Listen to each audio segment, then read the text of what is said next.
Hey, good evening, good evening, good afternoon, wherever you are.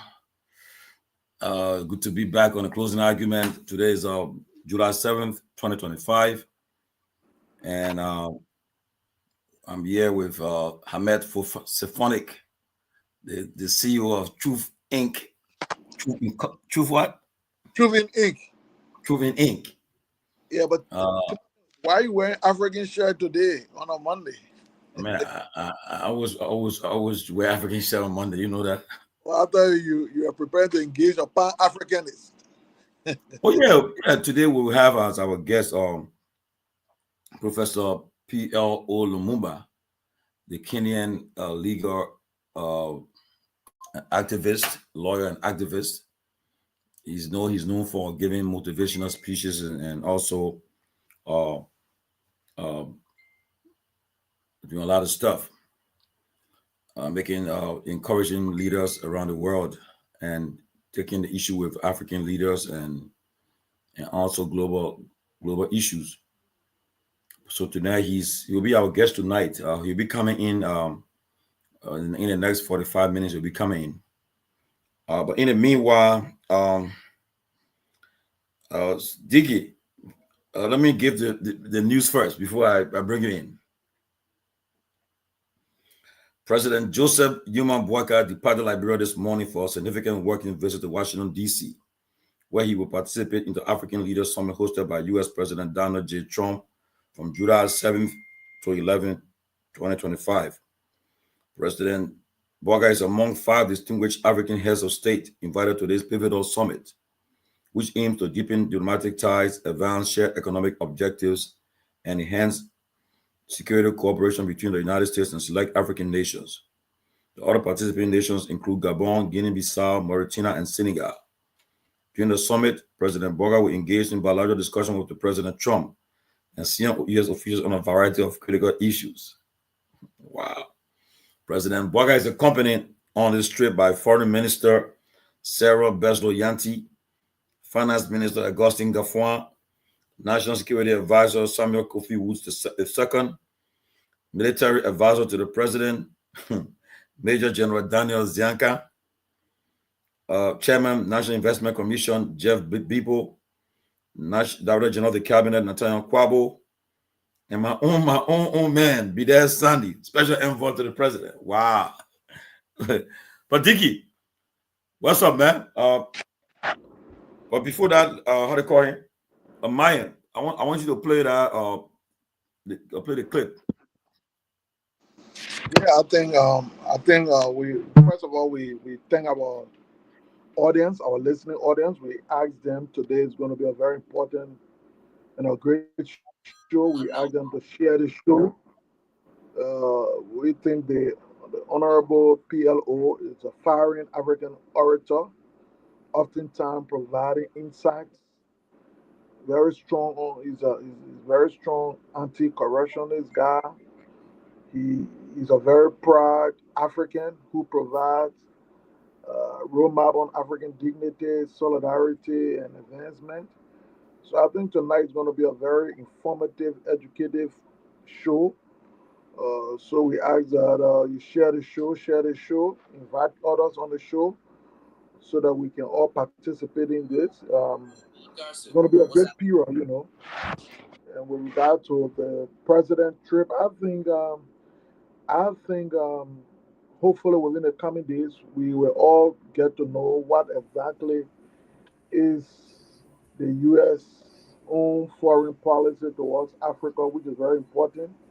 I believe that Trump has been clear as to how he's approaching foreign policy more from a economic business perspective as opposed to the formal practice of aid and charity and stuff like that. We saw his trip in the Arab War when he went there to Qatar, Saudi Arabia. Of course, he was able to push deals that brought back more than close to 25, almost 25 billion different investments from between Qatar to Saudi Arabia. He went to Europe. His push of increase in tariff have defined that is more now about a business approach. So as he engages Africa in the coming 2 3 days, many come to think that it's going to be from that same perspective. Of course, there is a current race in Africa for critical minerals. China is actively involved in Africa, so it is with Russia. And I think America will want to reclaim its dominance in that regard, particularly so when it comes to securing these critical minerals. So we look forward to whatever the summit will be. I think for a very long time that has also been the push from most African look. Aid, foreign aid has not created the impact necessary. We do have the minerals, we do have the resources that can transform our lives. So if the conversation will go in that direction, we think it's positive. The only other concern that continued to evolve was the quote unquote suspicious signing of the HPX deal. It is my understanding that it was signed on Sunday.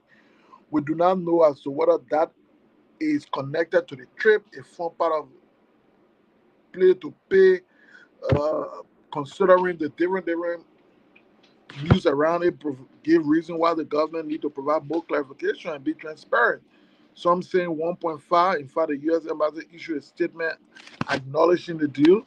The first time the Liberian people get to hear about it, not from its own government, but through the U.S. Embassy. We do not know whether that was part of the condition, whether that was part of the palm kernel that was required, the palm oil that was placed on the Edo to eat it. We don't know, but a lot to talk about, a lot to dive into. Or we think the trip, having Liberia being invited, we think is a good thing.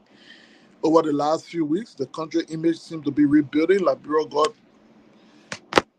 got a seat back on the Security Council. That was a notable effort, and now being invited amongst 5 countries out of world. We think that's very good for the country. It just requires now, therefore, that the government is more transparent in this dealing. It come on the heel of signing a 1.5 billion as per the U.S. Embassy press release. We're all any disclosure from our government. I think that is of concern. But we look forward to the trip and wish that it's successful. The great gay man.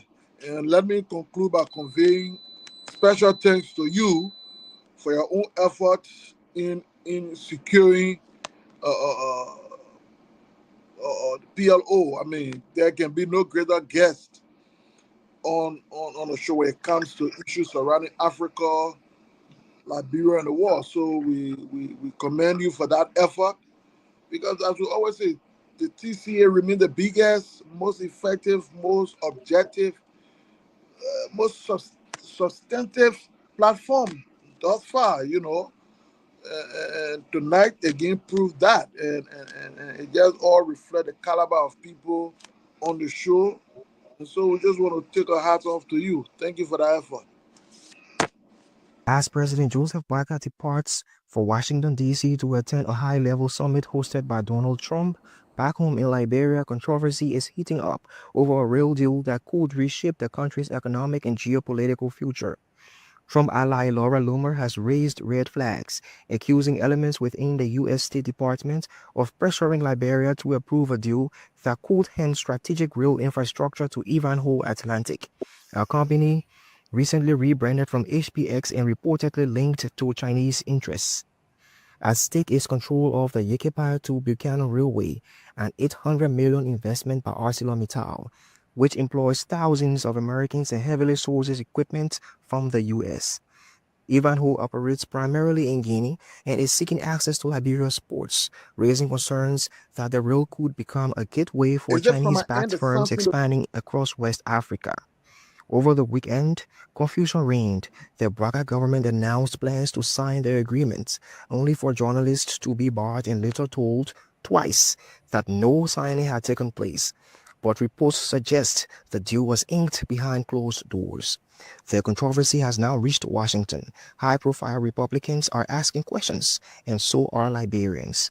Even who insists is a U.S.-based firm with no Chinese state-backed shareholders. But with over 50% of its ownership undisclosed, suspicions linger. Now, all eyes turn to President Bouakai and the Liberian legislature. Will they approve the deal? And at what cost to Liberia's sovereignty and America's strategic interests in the region?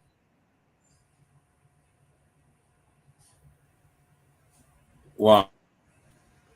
You see, Front Page is reporting the bar journalists from covering the signing ceremony. They said it wasn't going to sign a deal, but secretly they went and signed this deal on Sunday secretly, and it's a problem. And like we all wish the president good luck on his trip to Washington, but you already see there's issue already concerning this signed concession that was signed.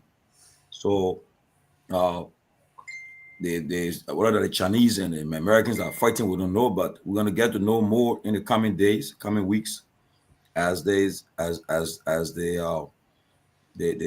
visit, make some progress. So I don't know. Just I'm happy that Trump has captured that, and that some allies in Washington are now raising red flags about it concerning what was signed in Monrovia prior to President Bouakai's departure this morning. But guys, that's what we are as a country. So here we are. Well, we go ahead. no, go ahead, Doc. You sure? I was just going to share, like, so if you want to start, I mean, you can start. I was only going to say is that for me, I will wait and see what the whole thing, what comes up when President Bouakai come to the U.S. I'm going to wait and see what we hear or what happened. You know, there's no reason to doubt what Front Page Africa is saying. But another thing is, I think the USMSA came up with this story, and they talk about, they quoted the American comment, Ivanhoe, and all of that. So I don't think that anything will go really wrong once you have the Americans, the embassies involved. In fact, it's the second publishing the embassy have come up with. So, I mean, for me, I'm just going to wait and see. But I think in some way, it appears to be very, very significant for our country. If the U.S. is involved, as the embassy have put it out there, you can't go wrong when America is part of it. You really can't go that wrong when the U.S. is part of it. So I'm going to wait and see what becomes of the whole thing. That's all. Wow. You see, the secrecy of everything, I don't care who is involved, it is bad for our economy, it's bad for our folks, because in the contract, we will know how many jobs will be created. We will know how the finances have been done and who are the shareholders, who are the major stakeholders, whether they were in it, if there's going to be new rail built, have we done an impact survey? None of that stuff, those questions will not be asked. And all of a sudden, you have committed the country to a contract that we don't know the duration, whether it is another 99 years, we don't know.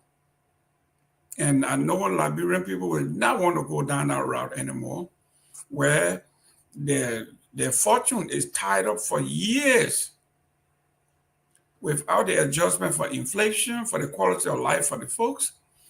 And anybody who praises this deal is doing Liberia a disservice. This is not a good deal. A good deal requires transparency. It requires being very upfront with the people. And in fact, people whose lives are going to be impacted, whether we have even consulted and there will be, if it's true that they are building a new road, a new railway, villages will be destroyed. People will be relocated. So there's a lot to be desired here. We shouldn't just jump for joy and start clapping. There's a lot here, environmental impact. I mean, how many employees can a rail station provide? You live in the United States. besides the employees that drive the train and maintenance folks, how many folks from the community can be employed by the railway? Very, very few. There's no job there for the Irish Peabody or Jerome Gibbon to go to be selling water or selling cold water. There's nothing. It's a direct flight from Guinea to the port of Buchanan and back to Guinea, back and forth. How many employees can you you can't tell me the railroad is going to hire 10,000 people. It's not manufacturing. Manufacturing is where the job creation is. So Liberians, we are good at looking at these numbers. I think when President Boyka did the initial press release, they said XHP or PHS, whatever the name was, I think it was like a $5 billion first, right? And everybody was clapping here. We were all over the place. The UP people were all over the place. The first out of the gate was we're bringing $5 billion to the Republic. So now, how come it's 1.8 billion? Somebody who your answer the one here, because I want to know. No, my question is why did they sign this concession agreement in secret?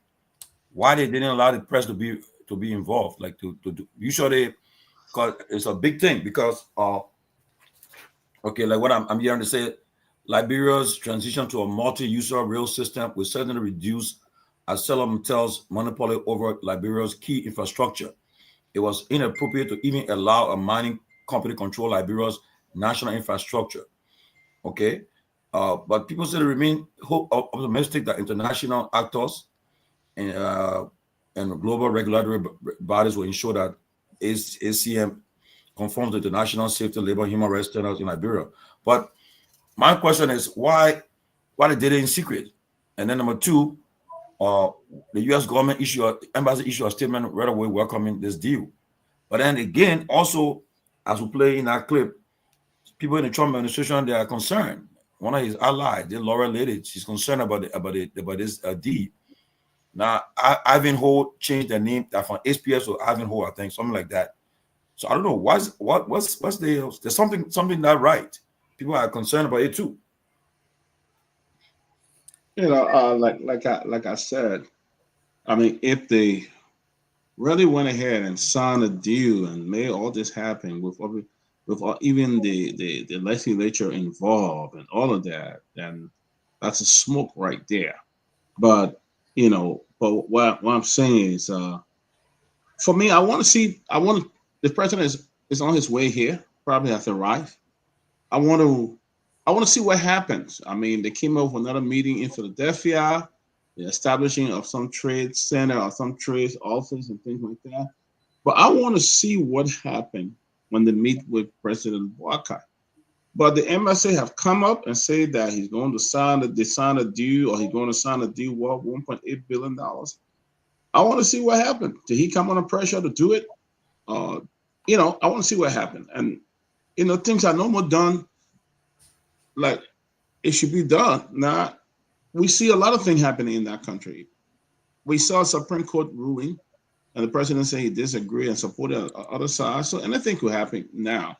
But I will hold I feel that anything that the U.S. government is fully involved, I think will be good for our country, because it will set some kind of transparency, accountability, and thing. If the U.S. government is fully involved or in this kind of thing, it will bring about transparency, it will bring about accountability and stuff like that. I want to see that happen. So, I mean, I just want to wait and see, you know, what really happened. You know, I thank Front Page for at least bringing this up, you know, and stuff like that. But it's where there's smoke, what Liberian people say, where there's smoke, there's fire. But let's wait and see what happened when the president comes to the United States. You know, President Trump is a straightforward man. He's not going to hide anything. He will say exactly as it is. And then Liberian people will get to know, because they couldn't tell us that they signed a deal. The embassy had to come out and publish that stuff. So we want to see what will happen. They just say he's going to America to attend a conference. but they could not tell exactly what happened until this came up. So, more to come. I believe more to come. More to come. The American people know Yes, that.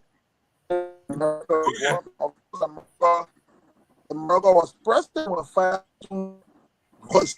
Yes, it took only recent years that the Siddiqui, were giving yeah, go on assistance. and come back again. Because you sounding bad. You on a water? Go on and come back. Okay, Listen, man. When I won't be surprised if Trump don't even know anything about what's happening here. Me too. This might be a group of guys that say, you know what, before Waka gets to America, let's make sure that we consummate this deal before Trump I agree. torpedoed this thing, and they went ahead and did it. I agree. Yeah, I think it makes sense because the manner in which this deal was signed, I mean, like it was done quietly and in secrecy, and so now I think it makes a lot of sense. They did it quickly, and then on Monday the president is on the flight to the U.S. Yeah, there's something not right. I like what the person said, Estelle Riches. She said, and also we as a country must be able to sovereignly decide what we want and what we don't want. We should not be coerced by any country to sign any contract. We should abreast ourselves. She's right. That's it. She's right. Tomalin, Yeah. it's good to go back a little. You know that this HPX deal has been around for a very long time. In fact, there are speculations of which Trivia is doing its own investigation that it was as a result of this deal how it was handled by the former government that might have led, influenced, coerced, sanctioned on key officials within our government. We continue to investigate that story. But here is my concern now.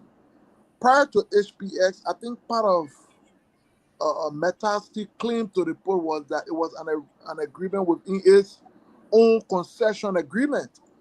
So we don't know after whether that concession now with Meta has been ratified, reviewed, adjusted to incorporate the multi-user approach. We don't know. But I think that has been the contention for a very long time. And I think when Meta which reflected part of the CC back concession signed under the former United Party government or by Salif, that was in it. So we don't know how they signed it. That is why it becomes very important. As much as, like I said, Liberians, we are excited for every great opportunity that comes to the country. We are excited for new investment that will bring job opportunities and everything. But it's also important that we go to these concessions, these new opportunities, correcting the mistakes of the past. We don't need to rush to do anything because we perhaps want to meet up with the political pressure of the day. We need to be meticulous, take our time, and ensure that these things are reflected of international and acceptable standards. Signing at night, not allowing the public to know, even though that is your authority to do so. It just gives every reason why, so you become excited, but with caution. You understand me? As Reagan would say, trust but verified. So that's the state we are in now. We are excited to hear about $1.5 billion investment for the country. Of course, we think it might change lives. It might bring in some foreign direct investment. However, at this point in time, we become cautious. Whether Meta still will seek to take legal action because in its concession that part was included, we don't know.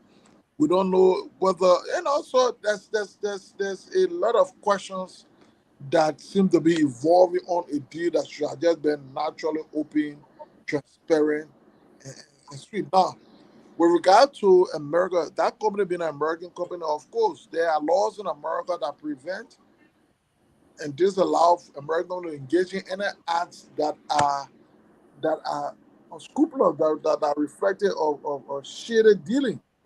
So it is my hope that it passed through all of the standards of what the embassy announces, so we think that they have every reason to believe. But listen, at a particular point, America becomes interested in its own interest. America is concerned about its own interest. If you think you obey your laws, you do that to accommodate, America have evolved. This time, the thing you call value and principle is defined differently now in the new America. America will not have a problem in engaging even the worst person in the culture if it will advance Americans and American interests. So at this point in time, values and principles may not be on the table. I think for Trump, it's more about making America great, securing critical minerals. If that means doing it in whatever hand twisting way, I think he's prepared to do so. So it is us that must be conscious of how we engage such process. Well, Myean, please play one more time. Please play that video again another time. One more time. Thank you. That video about this deal that was signed over the weekend. Let's get it. Please play it another time. In the meantime, what have you just been cute? Me what Baton Kula said. Baton Kula is saying, let's start playing. Liberia has no real power to not succumb to pressure from the U.S. Ask Tomalin and Torgbean's ministers. While Tomalin had 27 years, but Torgbean was cut short at 9 years. I think Baton Kula is making sense here, though. Oh, but Tomalin, I mean, technically Yes. we agree. I mean, you don't need to go back to Torgbean and Torgbean. You just need to look at the citizen government. It has been rumors with strong reason to believe that the legs of Twe and others were placed under Sanchez as a result of their approach towards the HPS in between that. Yeah, investigating. Of course, we agree. Will Liberia do not have check your but letter listen, because the likes of I'll close on it. The likes of Ibrahim Touré from Burkina Faso has evolved a new idea that yes, you can be a small country, but you can also be very clear as to where you stand when it comes to the interests of your country. The boy in Burkina Faso, he's being hailed all around the world today, not because he's building skyscrapers, but because he seems to be pushing a new narrative that, of course, on the table to discuss what happened in Burkina Faso must be at the center of that discussion must be the interest of Burkina Faso. So I think it's all about perception. I think because in Liberia we have the mentality that we should not stand up for ourselves, for our country, and as such, when we do so, America will do this, America will do that. Look at Rwanda. You don't think they would prefer to have another way, but I think eventually when you stand up and demonstrate commitment to your country, America will eventually respect you. These are civilized people. They are civilized people, you know. Well, for your information, anyone who depends on the U.S. to scrutinize, I will read this and it will disappoint you. They said the Trump administrations have taken action on the American companies that are doing work abroad. Recent action and statement indicates that President Trump's approach to foreign business policy include concerns about the perceived impact of the Foreign Corruption Practice Act, FCPA, on American companies' competitiveness abroad. President Trump issued an executive order pausing that law. That means American companies can bribe, do whatever they can to secure American interest. That's an executive order. So anybody in Liberia who is pinning their hope that, well, we didn't scrutinize, maybe America is going to scrutinize it for us, you are banking on the wrong stick. It's here in black and white. The executive order that was ordered by Trump, that he says it gives the American companies a disadvantage because the Chinese, the Indians, the Russians are doing it, and the Americans should be able to do the same. So his executive order says whatever it takes, whatever means necessary to get an American company to do, go ahead and do it. This is where we are. Hey man, this is not regular times. This is not regular times. If your government is shortchanging you and you are depending on the international community to help you, I just read it to you. It's an executive order. This government in the United States saying bribery is okay. If the Chinese are doing it, the Russians are doing it, the Indians are doing it, then America should have an even hand. They should do whatever it takes to get the job done. And it's a sad note, but it is at a disadvantage of the poor country, small country like Liberia, where you have no bargaining power, no bargaining chip at all. So this is scary that our president, well, like Batum is saying, we have no power. Okay, you going to But Gamer, is that it's not that you need power or you just need conviction and understand what you want on the table? Because these businesses are not like you have guns on your head. You go to negotiate. The people have the interest. Are you not able to just simply identify something of your interest as well? These are business people. They don't come. They're not on conquest. So the point is, I think sometimes too, the mentality by which you go to these conversations will influence how you achieve for your people. Like there have been in tough discussions before during the formation of the UN and back in the days when people like Torgbean and Talbot were negotiating for Liberia interests. They were clear, particularly when they were clear. So the point is that we cannot also say yes, America is superpower, recognize that. But they don't go on the table to negotiate with guns on your head and take the days where they expect to negotiate. And I think we should change that mindset. That it's just about telling you exactly what it is. I'm going to send this. I'm going to send this article to the chair, to the chief, so he can put it on here. And I'm going to put it in the chat room. I just sent it out. This was reported by NPR. June 26, 2025, 5:27 p.m. Said President Trump has said anti-corruption law is crippling American businesses. Since taking office, his administration has reduced the number of investigations, killed some cases, and changed the rules. This was reported by Ari Shapiro. The U.S. have been policing bribery all over the world for nearly half a century, but President Trump says anti-bribery laws are crippling American businesses. So he's changing these rules. Does this mean the government is bringing bribery back? Planet Money's Amanda Abzowski says she will pay $100 in cash to listen to the story because she knows the end. The answer is yes. Anything it takes to bring the American businesses to the front of the table, Trump said it is all good. So I just posted it in our chat room. Everybody can read it, but it's a very interesting act. Trump is going for the kill.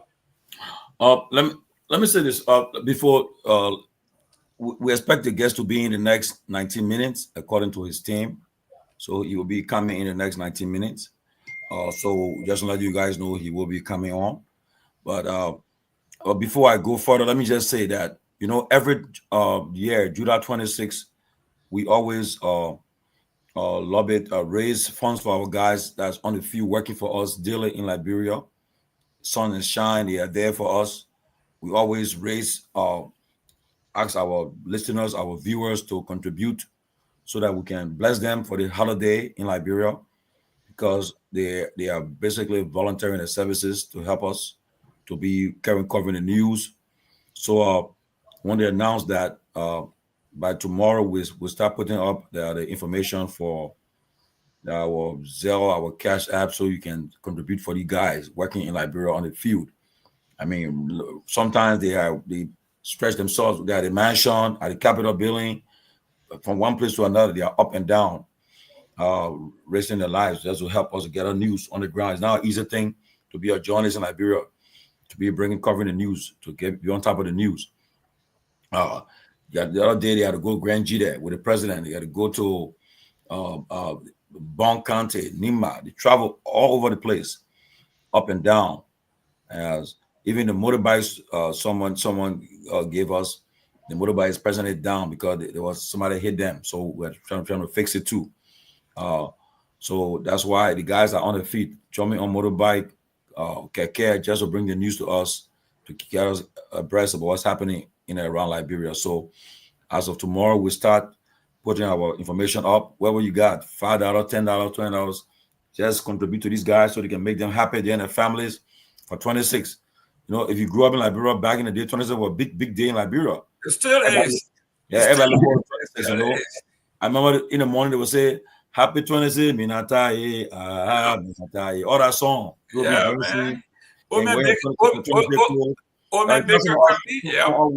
Some wore new clothes for 26 time. They buy 26 clothes and so forth. So please, tomorrow we'll start putting the information out so we can contribute to these guys. But people asking already to put it up.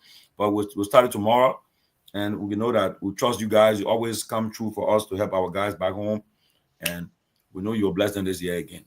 But back to the issue, gentlemen, we have him, in the next few minutes, Professor Lumumba, right? Lumumba. He'll be appearing. This guy is not just for giving inspirational speeches around the world and everywhere. But we expect to engage him about what's happening in the world, especially the meeting, President Trump's meeting with the African leaders, why these 5 African leaders were chosen, why the particular 5 African leaders, why not the leaders of Nigeria, South Africa, Ghana, all the top, strong, big countries, why not the leaders? Why Senegal, Liberia, Gabon, Guinea-Bissau, and Liberia? Why? Well, you know, maybe he will get his perspectives about why they were chosen and so forth. Want to hear from him too, how he see the guy in Burkina Faso that is being praised, that's being healed, and also a lot of things we can ask him questions about. So look forward to engaging him tonight, and people are tuning in to come and listen to him, to hear from him. I got a lot of calls today. People are interested to hear what he's going to say. Yeah, he has a lot of fans among the Liberian community around the country and abroad. So, what are your thoughts? What do you think we'll hear from him tonight? How will it go? Well, I know you don't want me to call you CEO, but I usually do. You are an administrator, you and Dr. Peabody. I want to thank you all for allowing me to come on your platform that you have worked so hard. And I also want to thank Professor Lumumba. He's on his private visit. His daughter got married with this Saturday. A very unique wedding, 15 people in total. A Christian girl marrying a Hindu. So I mean, it was beautiful for him to take time off from his schedule while the family are celebrating to come and be with us for a few minutes. I think it says a lot about what you guys have built here as a platform, as an organization. So kudos to you all for making this possible. Well, Mr. Gilman, we say kudos to you too, because I think every one of you have been an integral part of this, and you guys have really worked to keep it out, because there were times when we just couldn't make it. You know, it just got overwhelming, and and you guys keep doing it. You keep doing it. I mean, I applaud you guys. I applaud you, Mr. Gilman. You have been faithfully present from day one of this show. When we running around trying to grab some rice to eat or food to swallow before we come on, you are here. So we are this the TCA family now. We are all family, and so I think kudos to you guys too. But thank you. I think this is very historic to have Professor Lumumba come on our show today, because I remember I was in Accra one time and he was going to catch his flight, and I just saw him, and I'm like, God, I should have taken a picture, but he was rushing to get on his flight to leave, and that was my first time seeing him. But it's good to have him on our show today. Yeah, he's very eloquent. I listened to him speaking a lot in different places, Ghana, Sierra Leone, other places, and I'd be interested for him talking about Liberia today. I mean, about Africa, how they're going to engage the new direction that the United States is moving in. What would it mean for Africa? All of that, I'll be interested in. Yeah. So, kudos, man. Kudos, Mr. Gill, man. Kudos. Well, you see, when we talk about bourgeois on this particular platform, you see the water that Victor was drinking. You see the water he's drinking. You see it? I'm gonna say I want to CNC now. Everything y'all changing. Y'all looking special. The man shining. Y'all looking special. The man going from the Walmart water, 30-cent water to Trump. He's drinking Trump kind of water now. Sarah, welcome. You look beautiful as usual. Thank you, everyone. Hello to everyone, and thank you for having me on. And I always making the screen beautiful. I hope you don't sue me, but I had to say it. Mr. Nyenwolo, welcome. Hey, it is good to be back, man. Good afternoon. Yes, my water. I'm trying to follow Dr. Peabody and Tomalin Judge. The big boys. Yes. It's good to be here, man. Let me say hi to our audience as well. Yeah, I see the numbers are going up too. That's good. Please share the show and invite a friend. Yep. Listen, our Pan-African is like her daughter's wedding. He's taking time off to come and speak to us for whatever time he gave us. That's fine. We're not paying. I mean, it's big bucks to have this guy. We're talking about some serious money.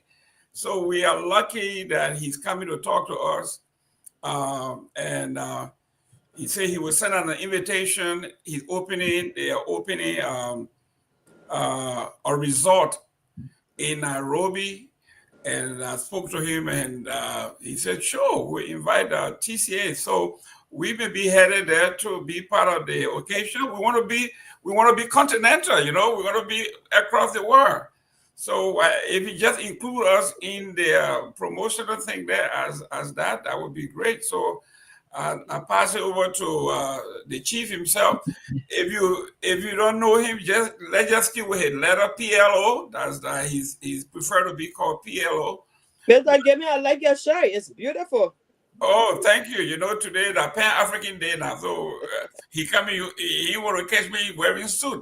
But you see, your outfit cross over, so it's African. It can cross over any which way, so it's good. So, Nyenwolo. Yep. What it would be for the short time he's going to be here? What would be your expectation? I just the Pan-Africanism. This is something that a lot of activists before him has been advocating, and I honestly I really haven't. I didn't listen to him much until recently, but I noticed that he is very, very, very vocal on the need to liberate ourselves as Africans, liberate our minds. He talks about the various interferences, and so I like to know what he thinks could be done differently to accelerate this call for us to go beyond just the AU rhetorically and to go, into the continental government of Africa, how he sees that's happening. So I'll be interested to hear what he has to say about that. Sarah? Yeah, I mean, I've never, interacted with our Pan-African brother before, but I've read a couple of stories from him. So I'm so excited to be able to engage him and learn from his rich knowledge with regards to how our continent, Africa, can be liberated. A lot of things some presidents have begun to, start doing now, and what our country can learn from it in order to do something for our nation, our people. We are grossly impoverished. Infrastructure is nothing. We are just underdeveloped to the core. So I'm so excited to hear from him. Ahmed, Yeah. Well, I followed the professor. I followed him for a very long time. But merged on the stage years back, Africa then was the issue of military coups and taking over. Of course, that was Africa was pushing towards democracy for the people, allowing the people to decide their own leader. Today, strangely, What are strangely brother today doing with we his video? uh, we're gonna, You're breaking, Ahmed. Ahmed, we're gonna no, have what, very short time yeah, with this guy. We're not gonna be doing this. You're breaking. yeah. So sorry, but As President Joseph Boakai is it okay now? departs for Washington, D.C. to attend a high-level summit hosted by Donald Trump, back home in Liberia, controversy is heating up over a real deal that could reshape the country's economic and geopolitical future.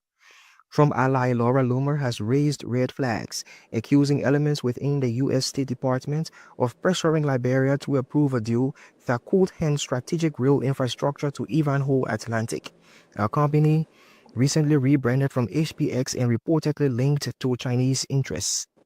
At stake is control of the Yekepa to Buchanan Railway, an $800 million investment by ArcelorMittal, which employs thousands of Americans and heavily sources equipment from the U.S. Ivanhoe operates primarily in Guinea and is seeking access to Liberia's ports, raising concerns that the rail could become a gateway for Chinese-backed firms expanding across West Africa. Over the weekend, confusion reigned. The Braga government announced plans to sign the agreement, only for journalists to be barred and later told twice that no signing had taken place. But reports suggest the deal was inked behind closed doors. The controversy has now reached Washington. High-profile Republicans are asking questions, and so are Liberians. Ivanhoe insists is a U.S.-based firm with no Chinese state-backed shareholders. But with over 50% of its ownership undisclosed, suspicions linger. Now, all eyes turn to President Boakai and the Liberian legislature. Will they approve the deal? And at what cost to Liberia's sovereignty and America's strategic interests in the region? On the eve of President Boakai's trip to the U.S., a secret deal is signed, and they told the journalists that they wasn't going to sign no deal, but they did it secretly on the call of darkness. Now, 50% of this company, which was SPS before, now changed to Ivanhoe, and they're trying to find out who the 50% owners is undisclosed. So President Boakai is in a tight situation as he comes to Washington, and I see the people he brought with him. He brought his NIC chairman, his director of the cabinet, his military advisor, his finance minister, his foreign minister. The people he traveled with him this morning. So a lot to be said about this deal that was signed in secrecy, and what's there for Liberia, and now what are the Chinese are involved, the Americans, and we people are confused. They need to say more to the public. I ran behind a country representative that's in Liberia. I ran behind him today, all day to get him for this company. He told me he was in flight. He had Wi-Fi problem, but then later on, he'll communicate with somebody. I said, but the guy who told me he couldn't tell me, try to get hold of him, but hopefully he will respond. But we need to find out what's happening. The legislature need to also answer whether they're going to ratify it. We don't know. So our eyes are open, ears are open, and let's see what happens. Can I say something, please? I honestly want to believe, looking at everything that is going on in Africa, with especially with some of our African leaders now taking the stand for their own country. I honestly, as much as we don't know the details of this deal, I honestly pray and hope that our leaders who were representing us in the deal will make the best decision for our country. So, for me, I'm just going to hold my thoughts, and I'm going to really, hold my high hopes, and just be positive, because they can't afford, I don't think these leaders can afford to do anything ugly, in that agreement that would represent our country. I don't think they can afford to do that. So I'm just gonna stay positive for now until we can see what comes out of it. Sarah, I hate to disappoint you. If you say they shouldn't do anything ugly, they have done that already from the get-go. Okay? They sign a contract with all your consent, and you say you hope they're doing it, they do something good for us. The reason I said that is because most of the time everything now is politics, Mr. Gabriel. You know our country. Thank you. Everything is politicized right now. So that's just how I see it. But yeah, you're right. I mean, if it is something good or bad, whatever it is, our people should not be neglected from knowing the details. President Barker, in his arrest agenda, talking about transparency. Everything should be transparent for the Liberian people to know. But from the insertion of this government, we have come to find out that that's not the case. So, that's it. Tim, hopefully your guys are watching the screen just in case so he doesn't sit in the back. Yeah, we can see once he come in. Okay, great. Yeah. But this is what we are talking about. If every rule in the book is broken, what else there? Let me welcome Siliki. Mr. Kroma, how you doing there, young man? Congratulations, sir. VP Siliki. You shouldn't be on here. Your peer is like a VP Kong. That your peer. No, I can't be VP cool. I can't be VP cool. That example is very bad for me. Vice President. No.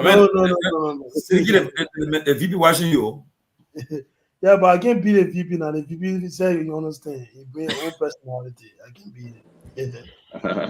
Yeah, but I think I've been following, and earlier on before this whole deal video was played, I think Mr. Gideon was asking question what we hope to hear from Professor Lumumba once he come on in a couple of minutes. So for me personally, I think it's from Kenya, and over the last few months, we've seen a lot of protests, protestation in Kenya where thousands of people, let me not say thousands of people, hundreds of protesters were shot, killed. I was reported by CNN reporter Larry. So I've been following Larry. So I would just like to hear from me, what is his stand on that, because he is noted for speaking, for Africans, not just for his people in Kenya.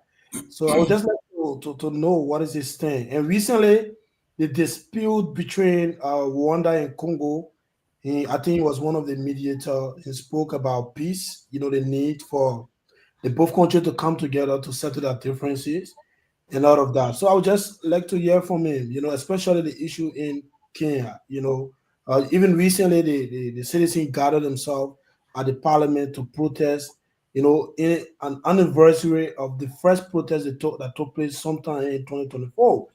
And there were massive shooting, at protesters on our ground. So I'd just like to hear from him, and all of that. But other than that, good to be here. And and for Liberian kids, I guess we got somebody on the show today that can little bit be able to educate us, because Liberia, yes, it is our country, but it's so disappointing. You go on the internet, you see all kinds of fake things, the government lying to the people, the signing deal. And I see most of that government official, even the press secretary Kula Fufana, they passing around with I don't know 1.8 billion or something like that. They passing around with that agreement they signed with the American, and the American had to inform the Liberian people through our official Facebook page, that they passed or signed a consensual agreement, and the government could not even tell us that, and this is where Sarah, that this whole thing is bad for Liberia, Because if you are afraid to tell us, that you signed a concession agreement with the American government until the American themselves come up and issue a release before your people get to know about it. It just speaks a lot. The same fiasco they did with that yellow machine Benin, going all around China, taking video, putting journalists behind. We will not see yellow machine. Few yellow machine will come to Liberia, but Liberians will not see 285 yellow machine. If that is your expectation, you will continue to wait until the whole world comes to an end. You will not see it. It's not that we wishing bad, but that's just the reality. This government, they don't have the capacity to bring that kind of, that amount of equipment to the country. It's just all fiasco. It's just lying to you, and that's what they've been doing. But it is what it is, and I hope Liberian people can stand up, and demand from this government to do better, and stop lying. And I will close on there. I think 2 days ago, I saw a report from the LACC trying to put travel ban on the government officials that are involved with some investigation with the LACC. Travel ban is not enough. We want to see people going to jail if they are actually guilty of what you suspended those people for. If not, make it public that they are innocent and let the people go free. But you can't keep playing with the Liberian people. You wake up one morning, say you put travel ban on the government officials that are involved with the corruption allegations or whatsoever, and that is it. After 1 or 2 weeks, they will be traveling here and there, and it's finished. That's how it is doing in Liberia, and this is really, really frustrating. And these are things the government should answer to. They should update the Liberian people. And we've been asking for this. The public been demanding to know the update from the different, cases at the LACC. And so they just come out recently with a report that they put travel ban on Abdullah Kamara from the LTA and the rest of the people, that they should not leave the country. And that is not enough. We want to see them going to jail. That's what Liberian people want to see, because you guys said Joseph Boakai was a honest man. He's, in fact, he was going to prosecute Ellen Johnson Sirleaf. And these are the lies they told the Liberian people. And now Joseph Boakai is even taking recommendation from Ellen to give people jobs. This is how deceptive these Unity Party people are. So thank you. Great. Ahmed, are you okay now? Okay, I'm okay.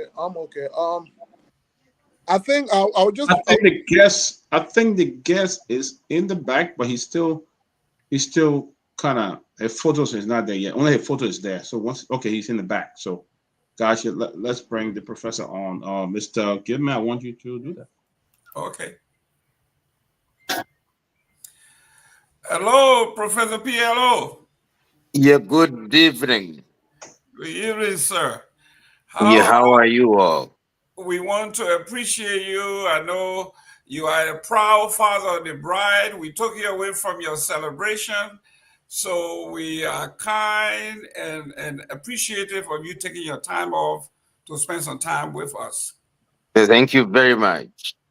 Let me introduce the CEOs or the administrators of the closing argument. First, I will begin with a young man who hired me, invited me here. Mr. Tomalin George, your guest, Professor PLO. Good evening, Professor. Good to see you. Good evening. And next is Dr. Peabody. These are all Liberians. He's one of the administrators here. Dr. Peabody, your guest, Dr. PLO. Professor, good to see you. I saw you one time in Ghana. By the time I could come take a picture, you were already going the plane, but it's good to see you. I move with jet lag speed. Yeah, good to see you, sir. I would like to introduce the only female on here. Not that we don't invite female, but she's special. She's very consistent. This is your professor, Professor PLO. Professor, I want to say thank you so much for coming and joining us today. I've been following you, reading some of your writings on on the internet. I'm so excited to engage you today. Thank you so much for coming. Thank you very much for the accommodation. And the veteran progressive on here, Mr. Victor Namwe, your professor. Hey, Professor, it's great and it's an honor to make your acquaintance. Welcome to the show. Thank you very much. So quickly, let me point out one real weird coincidence. You were born in 1962. So was I. Yes, indeed. I'm You no were born. longer young, you know. No, you When were you do not. these debates, we think we are perpetually in a stage of youthhood, but I know. we are now So the elders. there you go. There you go. So welcome. I guess we're the old heads on the set. But I was going to point out you were born in July, so was I. You were born on July 17th, so was I. So it's a real Okay. weird thing. Yes. Wow. Yeah. So Okay, so that is very good. You that's, Yeah. got your twin brother on That the is set. serendipitous. that's correct. And Yeah. the young man here, he's chiming in from Kigali.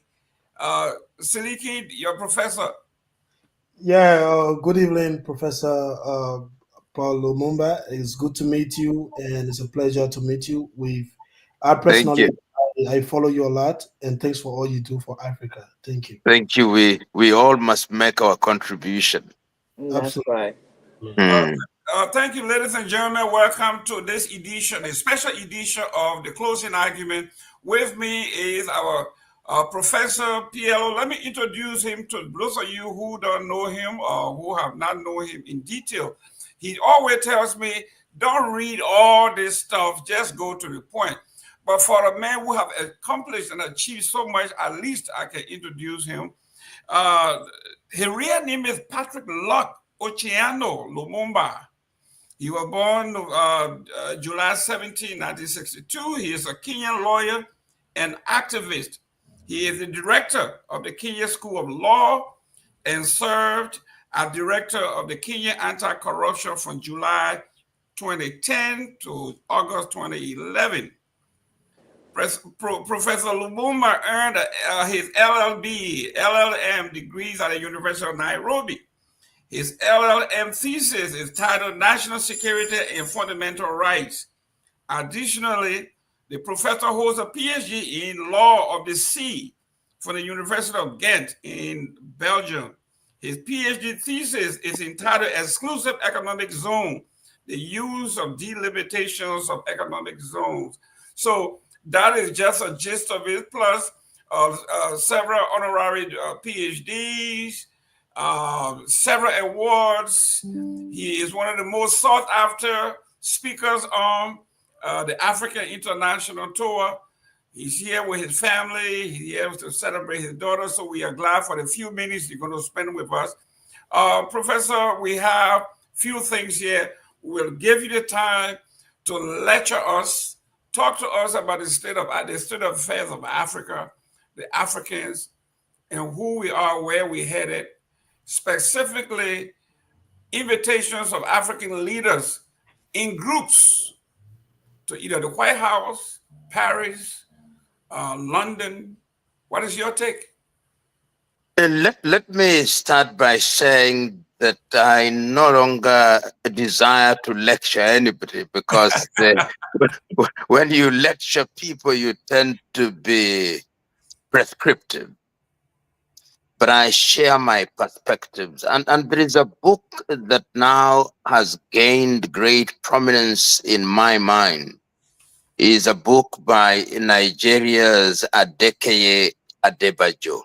The book is titled Africa After the Berlin Wall. And I think that what Adebayo is telling us is that the post-Berlin colonial state, which was divided and created in Berlin in 1884 to 1885, these states are in a crisis.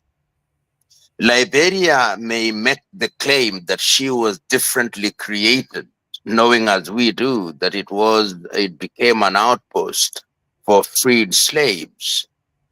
But the reality is that Africa finds herself in a crisis. Africa still remains the only continent which is referred to, as we all know, as Anglophone, to mean the former British colonies, Francophone, to mean the former French colonies, Lusophone, to mean the former Portuguese colonies.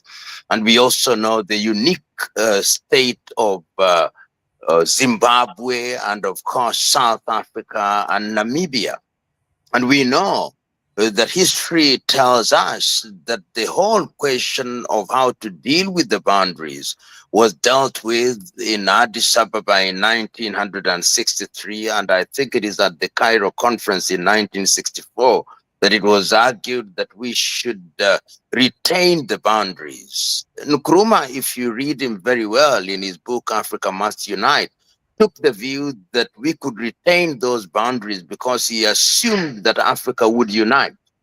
And when he convened the very little talked about conference in Accra in 1965, he thought that that would be the time for the pronouncement of unity. But of course, you and me know a year later he was overthrown.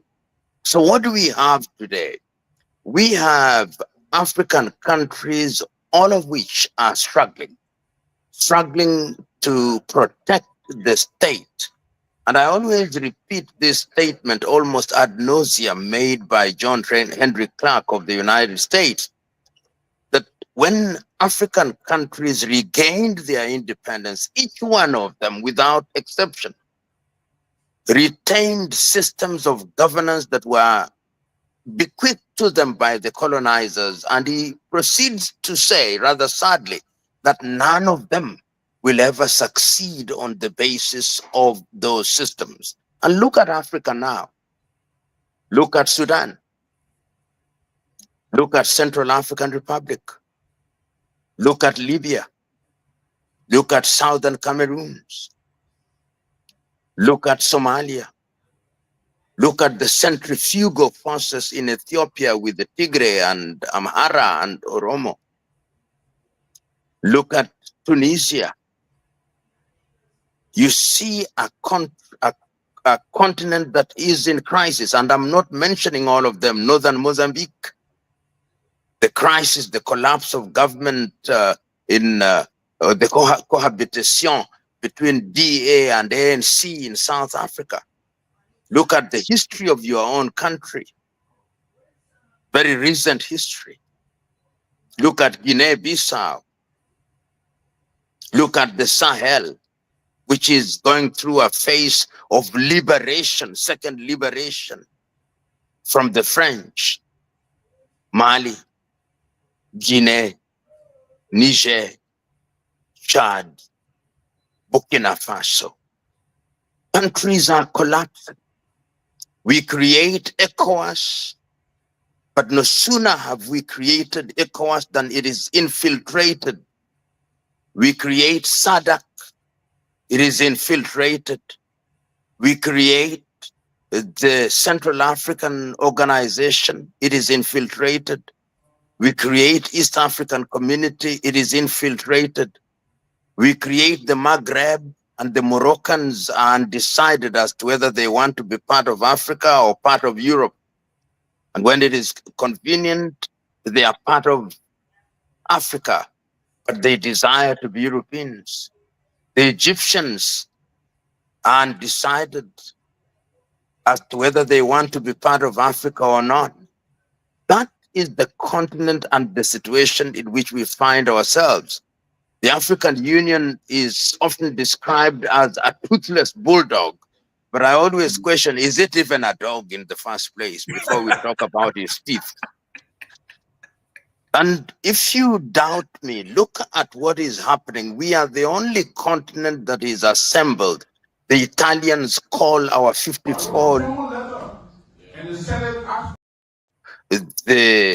The Koreans do so, the Arabs do so, everybody does. Right now, tomorrow, I think, or the day is the day after tomorrow, your own president and other president from Guinea-Bissau will be in State House.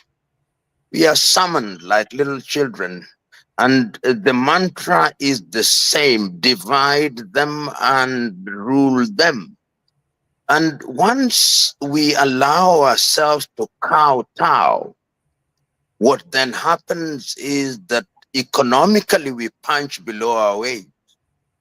Politically, we punch below our weight. Technologically, we are consumers of technology that is consumed or that is produced elsewhere. Spiritually, we are confused. That is the state in which the continent finds ourselves. And I've said at a different forum, and I'm speaking to you who are veterans. I'm not telling you anything new. I'm just reminding you of the thing that you yourselves say many times.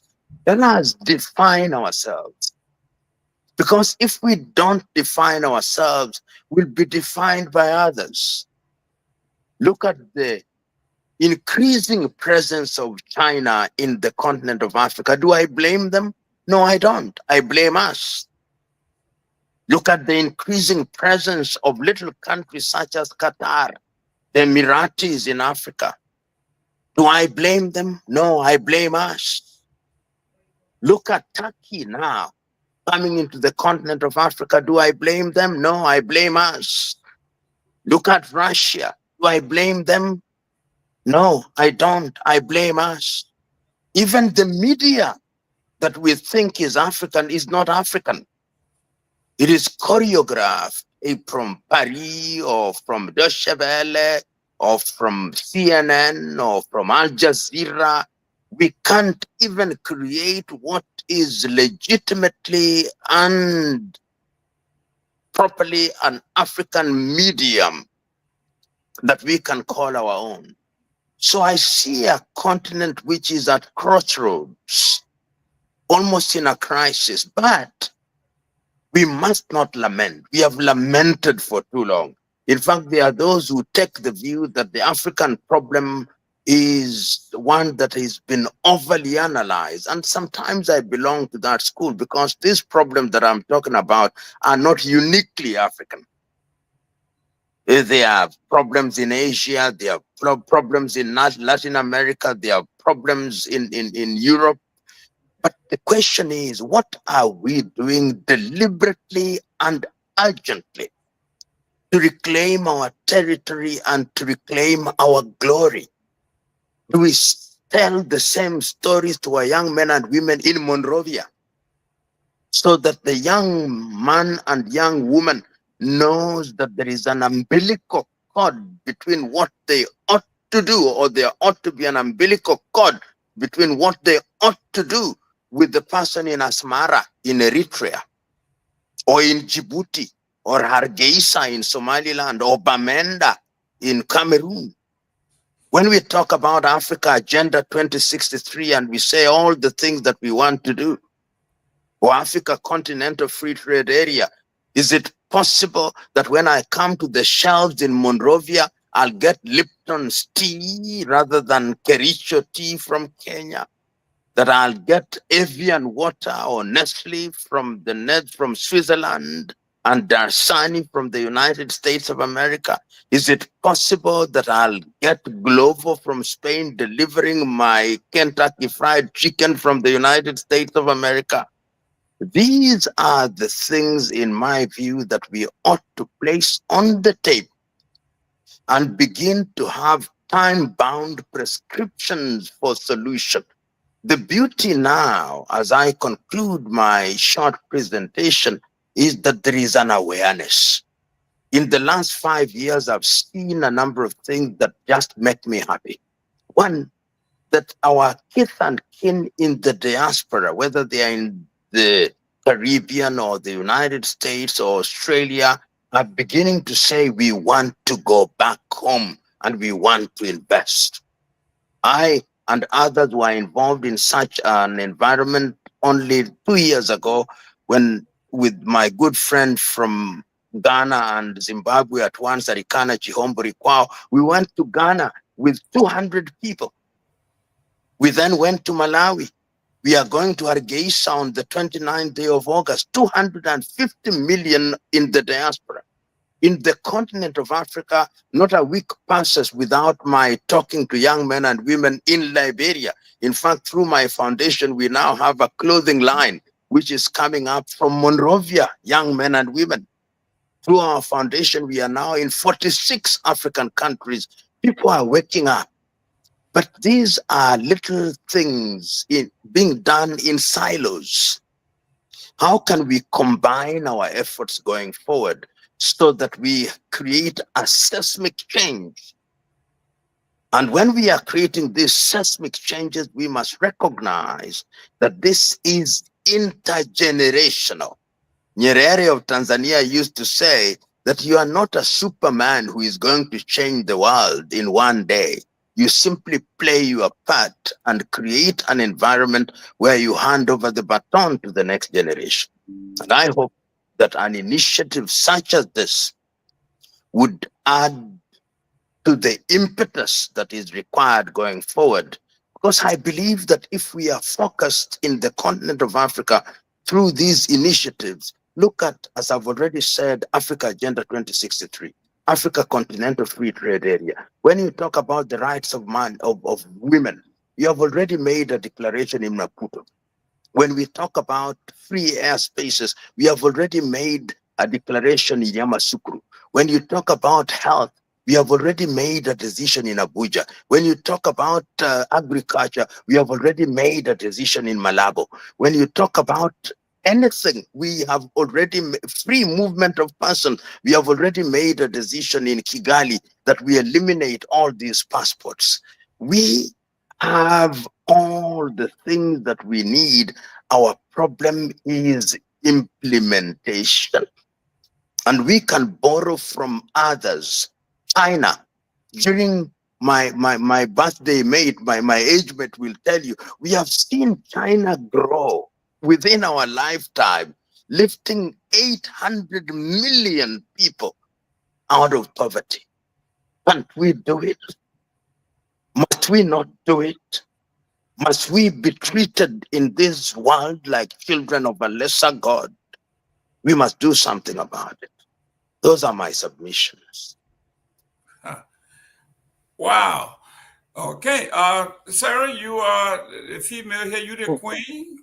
So your thoughts and the question. Yeah, Professor, thank you so much. As you were saying, a lot of these things, I kind of nodded my head because I concur with you with a lot of things that you said when it comes to our continent.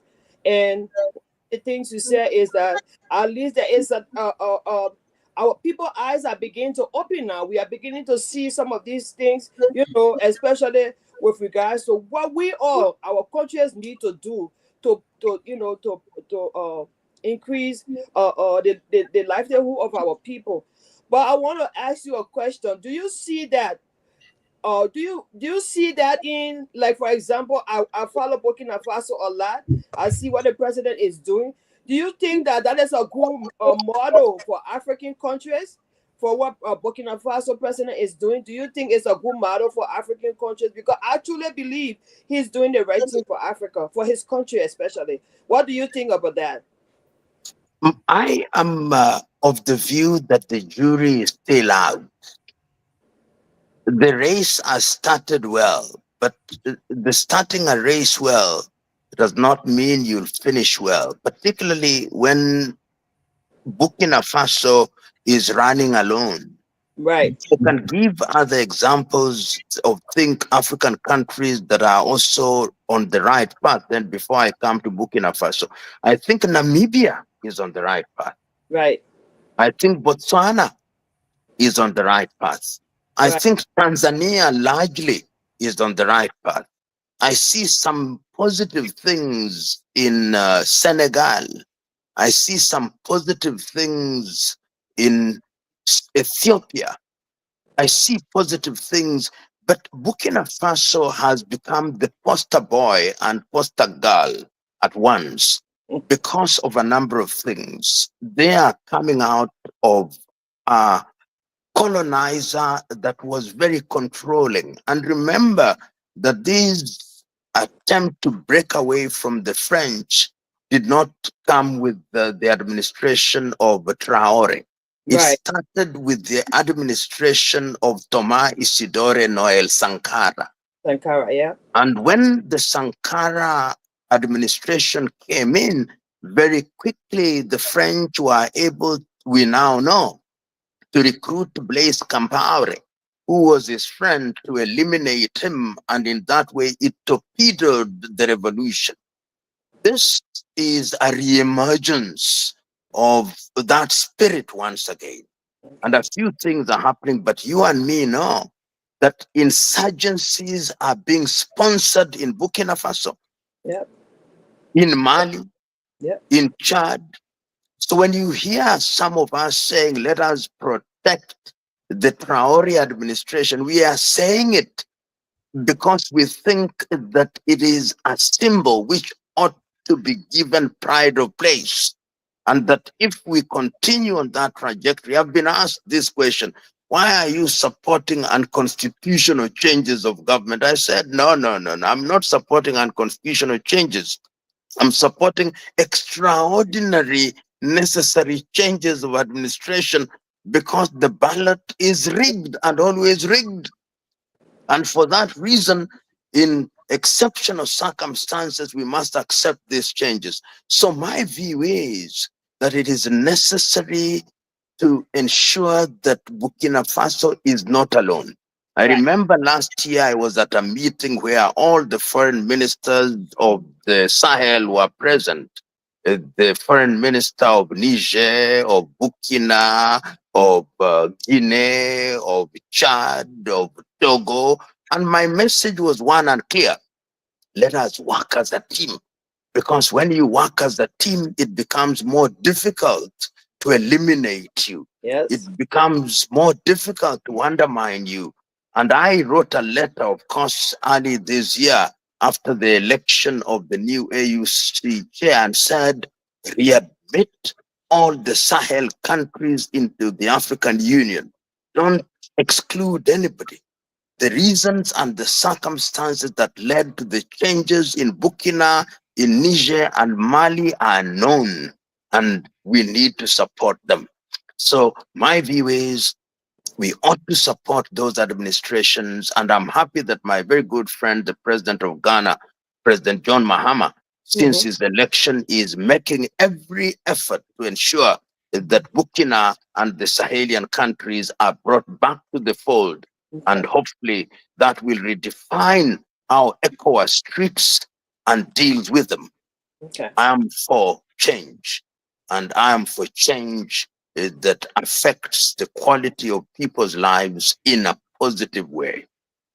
Thank you so much. Thank you so much, Professor. And I 100% agree with you. Because you can't, especially when it comes to the African continent, it has to be something collaboratively. You can't do it by yourself, you know. So I highly applaud your explanation on that, and I will give it up to the next person. Thank you. Mr. Nyenwolo. Professor, again, welcome. Let me quickly ask you this, and it seems to me that I mean, we all believe in democracy. You have indicated that you think the Western brand of democracy may not be suitable for Africa. I think Julius Nyerere made the same argument through the introduction of German and the like. Yes. You also decried the lack of implementation in trying to forge ahead for a united Africa. Even though it's in the West, we have ECOWAS. You talk about the Maghreb in the north, and of course SADC in the south. I think attempts are being made, but it seems to some of us, as much as we want democratic governance on Africa, the new brand of military intervention you mentioned just now, Burkina Faso, Niger, Mali, even though in the 60s, military interventions were really, eschewed, they were not, welcome. But now this new brand, since we'll be doing a lot for Africa, should we be looking to these young fellows who are emerging militarily as hope for a united Africa? I hold the view, which is subject to scrutiny and question, that those who use the military avenue to change unpopular regimes are doing so because the ballot has been misused and abused in the continent of Africa. and that the people in many African countries no longer have faith in the ballot, because these individuals who have been in the political scene for a long time have succeeded in manipulating the processes to the detriment of the people. And I'm one who now, even the word democracy is one that I don't use very often. I prefer to use the word good governance. And there is no one size fits all when you talk about good governance. The critical thing that I think is critical is that the people's consent and endorsement is necessary for governance. So that when I talk about good governance in Liberia, it may very well be the case that there may be good governance in Sierra Leone, a little bit differently nuanced, as is the case in Senegal. And if you look at some of the traditional systems, and I would commend to you, like I'm now in the business of doing to everybody that I talk to, there is a book called Oromo Democracy, the Gada system amongst the Oromo in Ethiopia. There are different ways of organizing society. We were disrupted by colonization and slavery. And in my view, if we go back to those traditional systems, there are elements within them that we can bring to bear in terms of governance, and we can make them work. And look at the way the Chinese are running their affairs. You don't hear the Chinese forming political parties. In my own country, Kenya, I think we now have 100 and something political parties. In the Democratic Republic of Congo, they have 233 of them. Everybody emerges with a thing called a political party because they are vehicles that you can use to acquire political power. But look at Chinese Communist Party. They have their own Chinese model. Permit me to use the word democracy. Look at the South Koreans. Look at the Vietnamese. The Vietnamese, you and me, saw Vietnam at war until 1975. Today, Vietnam has an economy that is larger than all the 8 East African countries combined. My answer, therefore, is military intervention has become necessary because people lost faith in these systems that we inherited from the conceptual West. And we are still looking for a solution so that the military interventions are transitional. And I normally like to equate it with the role of a midwife. The midwife is neither the mother, nor the father, nor the child. But the midwife's joy is to produce a baby that is the joy of the father and the mother. And I think the child, when it becomes conscious, if we do so, and we are polite enough to tell all of us that we have no answer, we are searching for answers, then I think a solution lies. And some of us, and I hope when we go to Burkina Faso in the month of November, of September, October, we'll be able to bring our views on the table and tell these individuals that you are midwives, because power corrupts, and absolute power corrupts absolutely. So it is important that we are eternally vigilant, because even the best of us, left unchecked, we can run amok. Yeah. Excellent. The best of us left unchecked, we can run amok. Dr. Peabody. Professor, thank you. We are delighted to have you here today. It's such an honor for you to take up the time to be here. I mean, you are just, I'm full. I'm just sitting down and enjoying everything you say, you know. But let me ask you, Professor, with this new government in America, President Donald Trump, and with Africa, he just invited just a few handful of African president to come. What do you think will be Africa's position now, or how is Africa even going to benefit from this new government with the new policy to Africa, all that? How do you think we stand, Professor?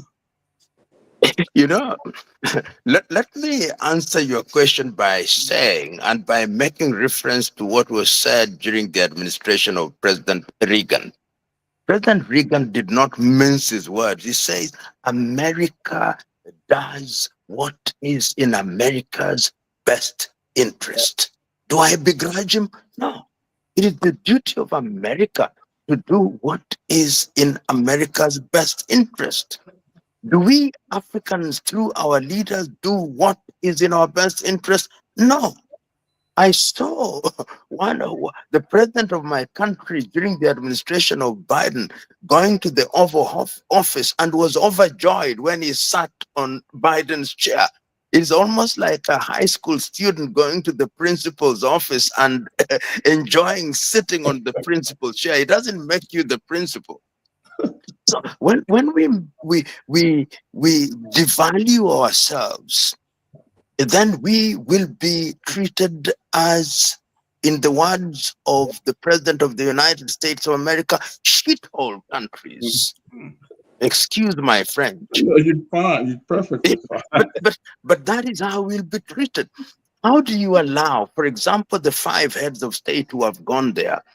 They will be treated as the good boys, and I'm sure they'll be described in hyperbolic terms. You are the good ones. You are running your countries well. We can work with you. But suppose they had said that under the auspices of the African Union, we are inviting the President of the United States of America to come to Addis Ababa, that Africa may engage with the President of the United States of America. From that standpoint, the President of the United States of America will know that these people mean business. Remember, we are 1.4 billion of us.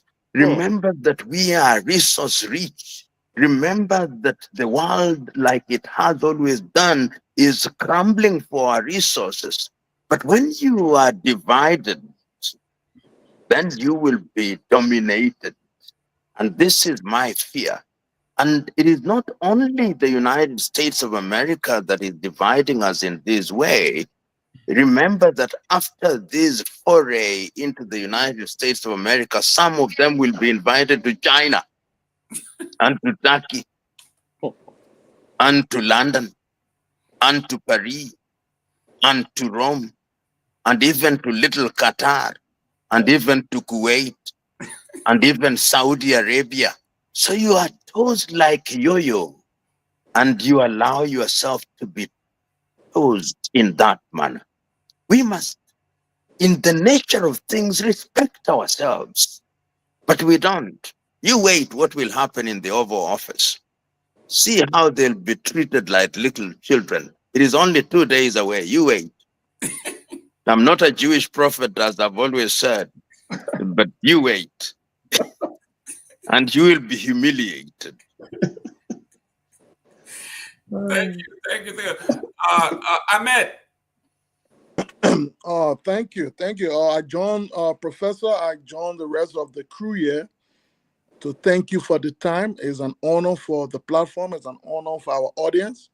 We appreciate your presence. From the Mau Mau movement in Kenya to the fight against apartheid in South Africa, to my own country, early independence, we have all recognized the manipulation, the influence of Western domination, which we consider as a setback to Africa development. However, I just want to come down to some personal things within Africa itself, and maybe I may be specific to my own country, which happens to be the issue of corruption and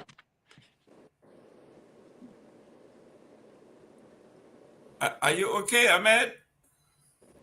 the rule of law, the issue of corruption and rule. Hear me? Yes, we can hear you, Ahmed. Can you hear me? Yes. Yes. Okay, yes. So thank you. Yes, so it has affected our own development. It has started us down, and it is perpetrated by our own self. Specifically in my own country, the issue of corruption continues to be the song we have sung. As a result of that, we have had a civil war, we have had a military coup. In fact, somewhere around 1871, if I get the time right, we drag our first president for corruption. So it has been an enemy that has existed with us. And every time we arise up hoping that we'll fight it. The most effective tool in fighting corruption is the rule of law, upholding that instrument. Recently, we saw our president, when the Supreme Court of our country gave an opinion, believed to be the final arbiter of justice, gave an opinion in a situation of legislative impact and fighting. Our president drew up a different approach that gave the impression that he was not abiding by the code. You being a lawyer, you understand the effect of the rule of law. What kind of long-term impact you think that will have when the president of the country undermines the issue of rule of law, yet he says he wants to fight corruption?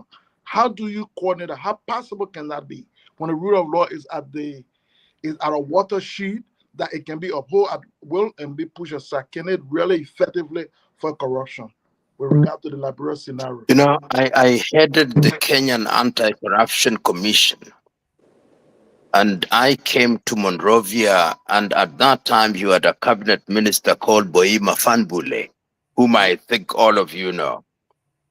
And when I had made my submission, Boima, I was using the word corruption. And Boima said he disagreed with my submission. And I thought, what have I said wrong? I thought I talked very firmly. And he said he only disagreed with me on one thing, that when we use the word corruption, we are camouflaging theft on an industrial scale. I no longer use the word corruption. I use theft on an industrial scale. And our politics in the continent of Africa has become politics that actually runs on corruption, however defined. The tragedy is that those who seek public office do so on the promise that they are going to fight corruption. But when they get into office, they begin to change tune because of a number of reasons. One, they discover that the system is oiled by corruption. Two, they discover that the social tolerance for corruption is very high. And when people engage in corruption, what you see is a slap on the wrist. I do not believe in the death penalty, but I believe that anybody who corruptly acquires anything that belongs to the public ought to be punished so harshly that those who are watching may never want to engage in it. Take their property, bar them from holding public office, have their photos everywhere in public offices written thieves. This, if you listen to my own, when I was the director of anti-corruption office, I said, I don't want our organization to be arresting policemen on the beat. I want us to deal with politicians. And I said that when you take one cabinet minister and punish him, that is civic education for 1 year, because it will be visible, it will be painful. Unfortunately, it is easier said than done. And there are those who have used very drastic methods. You remember one of the methods that was used by Jerry Rawlings when he took office was to shoot them in the beach in Ghana. Drastic. In Japan, people fall on the sword when they are found to be corrupt. In China, they punish them by the death penalty. In Africa, the corrupt are bold. They are bold. In fact, once you have acquired corruptly, then you want to be president. And I think that the reason why people are bold in Africa is that the population is not angry enough. Africans, we are not as angry as we ought to be. I worked in my younger days with President Julius Kambarage Nyerere of Tanzania. He was completely intolerant, and it was known. I then had some engagement with the President John Joseph Pombe Magufuli in Tanzania before he died, and he was clear about corruption. That clarity is what we need. It is not going to be easy, because many people that you see condemn corruption in Africa do so simply because they do not have the opportunity to partake of national resources. Immediately they get into office and they have access to resources, then you hear them saying that a person who has a full mouth does not talk.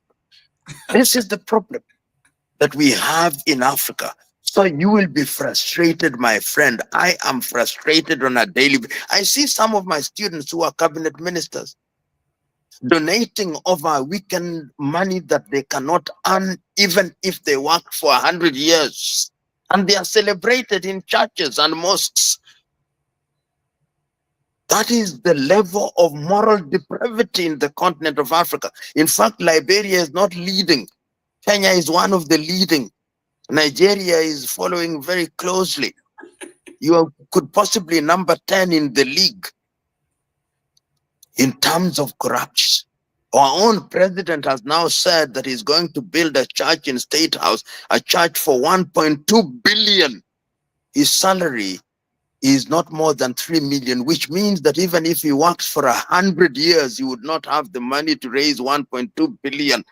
But they are religious people who are celebrating him as a man of God. Those are the low levels to which we have sunk. Not easy, but keep on raising your voice, and frustration will be your lot. I remember, as I conclude answering, I was invited sometimes in the early 2000s to speak to the party called ZANU-PF in Zimbabwe, just before President Mugabe was removed. And I said, among other things, that the difficulty with dealing with people who are freedom fighters is that they think the country owes them. And when you and me are saying they are stealing, they say they are taking. So we must also agree on what it means. When you fight for your country, you do not expect reward. Unfortunately, people think that they ought to be rewarded for fighting and serving their country. And you and me, metaphorically speaking, we celebrate them. We greet them, as a friend of mine say, with supported hands. When they get into mosques, we almost want to prostrate. When they get to the church, we now say, as I've said this in a different forum, they get the front seats. And if the pastor was preaching and they see a politician who is a thief coming, they even change their sermon. And if they were preaching how difficult it shall be for a rich man to get into heaven, that it will be easier for a camel to get into the eye of the needle, they now change and say, and to those who do not have, even the little they have shall be taken away from them and shall be given to those who have. Those are the levels to which we have reached. Sad, painful, but remember that the fight is intergenerational. If drama happens in your lifetime, you say, Inshallah, Ewallah, but it may not. Wow. The chief, it's your turn. I know you've been observing. I kept the best. It's your turn. Once again, it's good to be on this shared platform with you, Professor Lumumba. It's a pleasure. Thank you. You inspire a lot of us.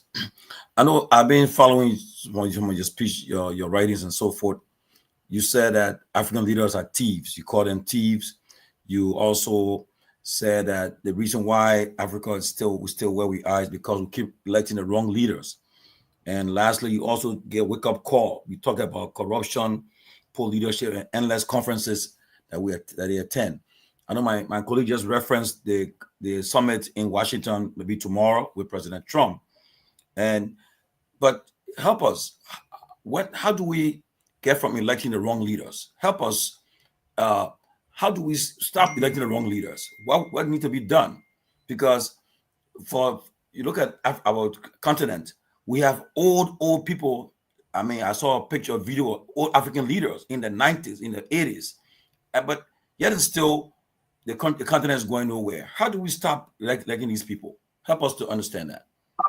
I think it is beginning to happen sometimes, and this may appear contradictory because we must not judge ourselves too harshly.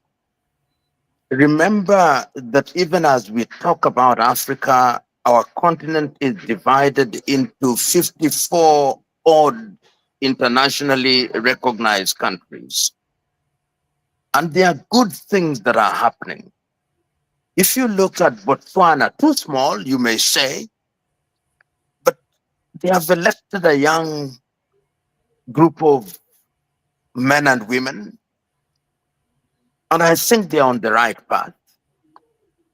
If you look at Namibia, they have elected a lady, and ladies are there in great numbers. If you look at the composition of the cabinet, and they are saying the right things, they are moving in some useful direction.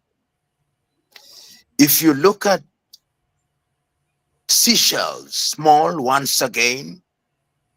If you look at Mauritius, small, but moving in the right direction. Look at Senegal with Faye and Sonko, in my view, small, moving in the right direction. I give these positive examples because they are indicative of the fact that the Titanic is turning, but too slow for the naked eye to see, but turning nevertheless. The rhetoric and the dissatisfaction is coming to the streets. Only yesterday, if you read what was happening in Kenya yesterday, young men and women were in the streets telling the president, "You've lied for too long. You are taking us in the wrong direction and will not allow it." Close to your home in Lomé, Farah Nessingbe wants to change the constitution to be a president for life, and people are saying, "No, we will not accept it." You've seen what was happening with Embalo in Guinea-Bissau. You see what is happening in the Sahel. So in a nutshell, there is something that is beginning to happen. And it is, I've used this particular saying for too long, but I'll use it because it is useful. Amongst the Chui in Ghana, I say that when you run after a coward for too long, you will meet his or her courage. I think our leaders have seen us for coward for too long. They have been running after us. Now we are coming back and they are beginning to see our courage. It may be messy, but I think it is out of that mess that we will be able to weave out something. And look at the combination of the men and the lady who are here. Look at the boldness and the concern with which you are speaking here. You are telling Liberia and telling Africa that is not business as usual. We are watching your every step. This is the rhetoric that we need. I write letters to everybody, including my president and everybody, and people ask, do they respond to you? I said, when Paul was writing letters to the Philippians and to the all this, have you ever seen a letter saying the response of the Philippians to Paul? That's what I tell them. It says, my duty is to prick people's conscience. Because when you prick people's conscience, the result may not be immediate. And I give the examples of people who are thought in Africa they were larger than life, almost as large as death. But they went. Look at Hissène Habré. Look at Mobutu. Look at Bokassa. So let us remember that, of course, Liberia is old in terms of when she regained her independence. But on average, your typical African country is no older than 60 years on average since we regained our independence. Look at the United States of America, where I am now and where my good friend Jerome is. I mean, it started, even the unity of the United States of America started with 13 original states. It is out of the 13 that they now can claim that they have 50 states and other territories. So we must look for a coalition of the willing. This is why I'm so excited about the Sahel, because we want to persuade the Sahel that perhaps that is where it is going to start. Then others will begin to gravitate. Perhaps it is not going to be unity in the romantic sense that we speak about. It is going to be a confederation, loose, but with a single currency, with a single passport, with a single customs union, with free movement of people, with a language that is unifying without killing the other language, because I'm a lover of our diversity, but one working language or several working languages. So it's not going to be easy. And sometimes one of the politicians in my country who died several years ago was addressing people in 1967. And he said, sometimes you talk about as if you are waiting for Moses to come with a rod and staff and parting red seas and causing 10 plagues to afflict the pharaohs. Say, there is no such Moses. It is you and me who are going to be the supermen and superwomen to change our country. And I have no doubt. And today, somebody asked me at one time, but you are just saying these things. I said, no. In 1994, I founded a foundation which is now 30 years of age and now has a presence in 49 countries. That is my contribution, including in Liberia and Monrovia. That is my contribution. But what is our weakness? That I have this foundation which is working in silo. Now, how can we combine our efforts? You imagine if we combined our efforts so that this is not just an episodic engagement, but that we have a forum where we meet monthly, then quarterly, and then we meet half yearly to actually ask ourselves, what practical things have we done? Not just talking. What practical things have we done? And we move from Monrovia to Nukcha, to Rabat, to Nairobi. You know, the political leadership will say there is something that is happening here. This morning, as I conclude, I met Professor Ndangam, who is from southern Cameroon, came to see me here where I am in Miami from Kansas. They are fighting about the situation in southern. He's an old man approaching his 80, but I could read the pain in on his face. He's out of his country at 80. So all of us must be touched by these things. We can do it, and we must do it, and we must not tire. Even this broadcast is a contribution. Out of 10, if you convert only one to begin thinking in the right direction, that is the contribution. Yep. To me, that is the way I see it now. In my younger days, I wanted to change the world. I discovered that that is not for me to do. Mine is to contribute to the change. Yep.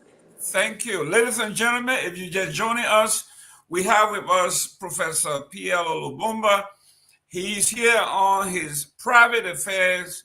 He's a proud father of the bride, but I was able to pry him out of his celebration to come and spend some time with us, and we have not been disappointed. Welcome there, Mr. Sanvee. How you doing, sir?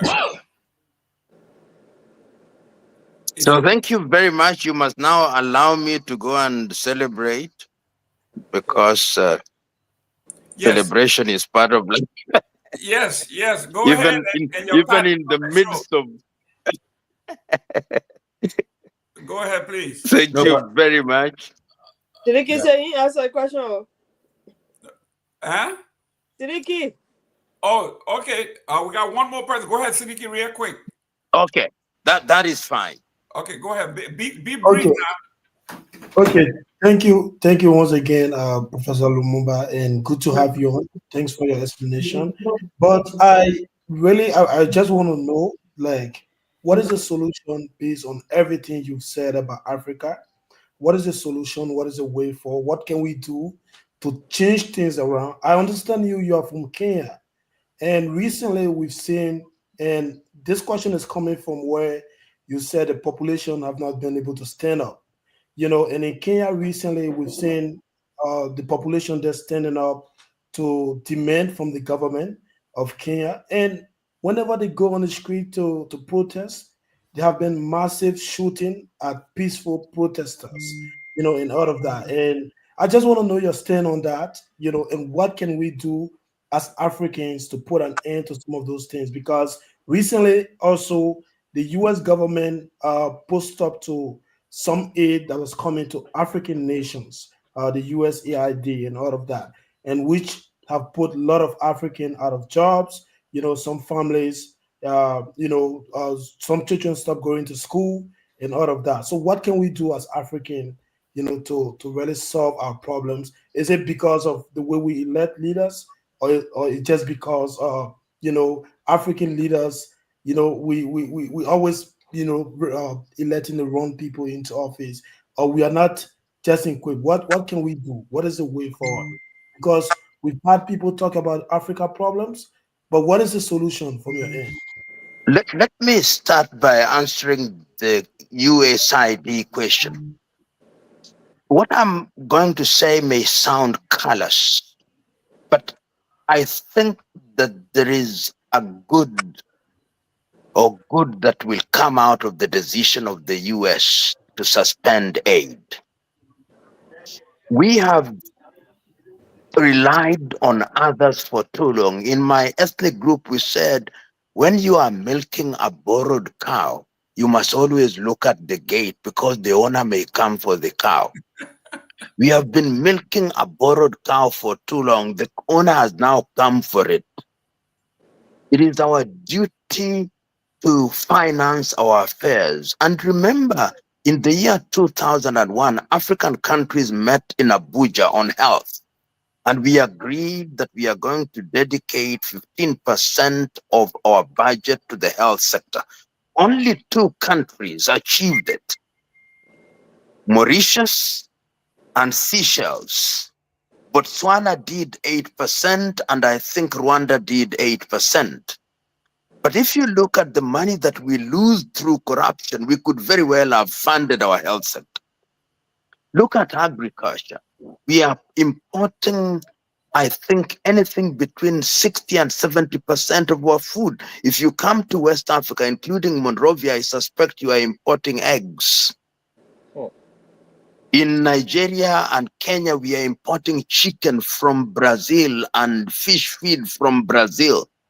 We can do these things. Many of these things are actually capable of being done. As I speak to you now, Ethiopia, after COVID, is now self-sufficient in wheat production.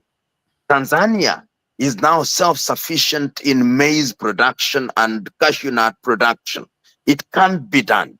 So many of these things, if you look at what is being done as against what ought to be done, then you see that that is the gap that we ought to bridge. So I have no problem at all. I know people have lost jobs, but to change nations, and many of you, even at a personal level, it is sacrifice.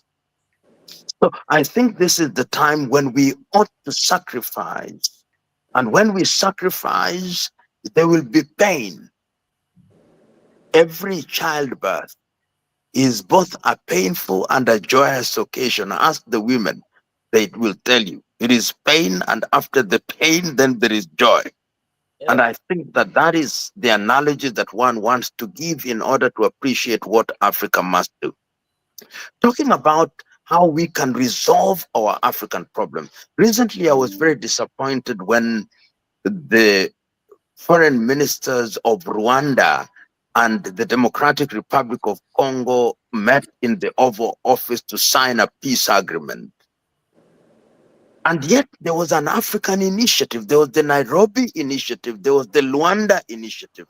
We can do this, but we must also reclaim our self-confidence. You know, our confidence and esteem as Africans has been so undermined that when I tell you something, you will not think much of it. But when somebody comes from Europe and tells you the same thing, you will believe it.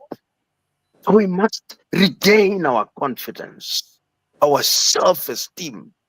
And once we do that, I believe we'll begin to respect our ability to solve our problem.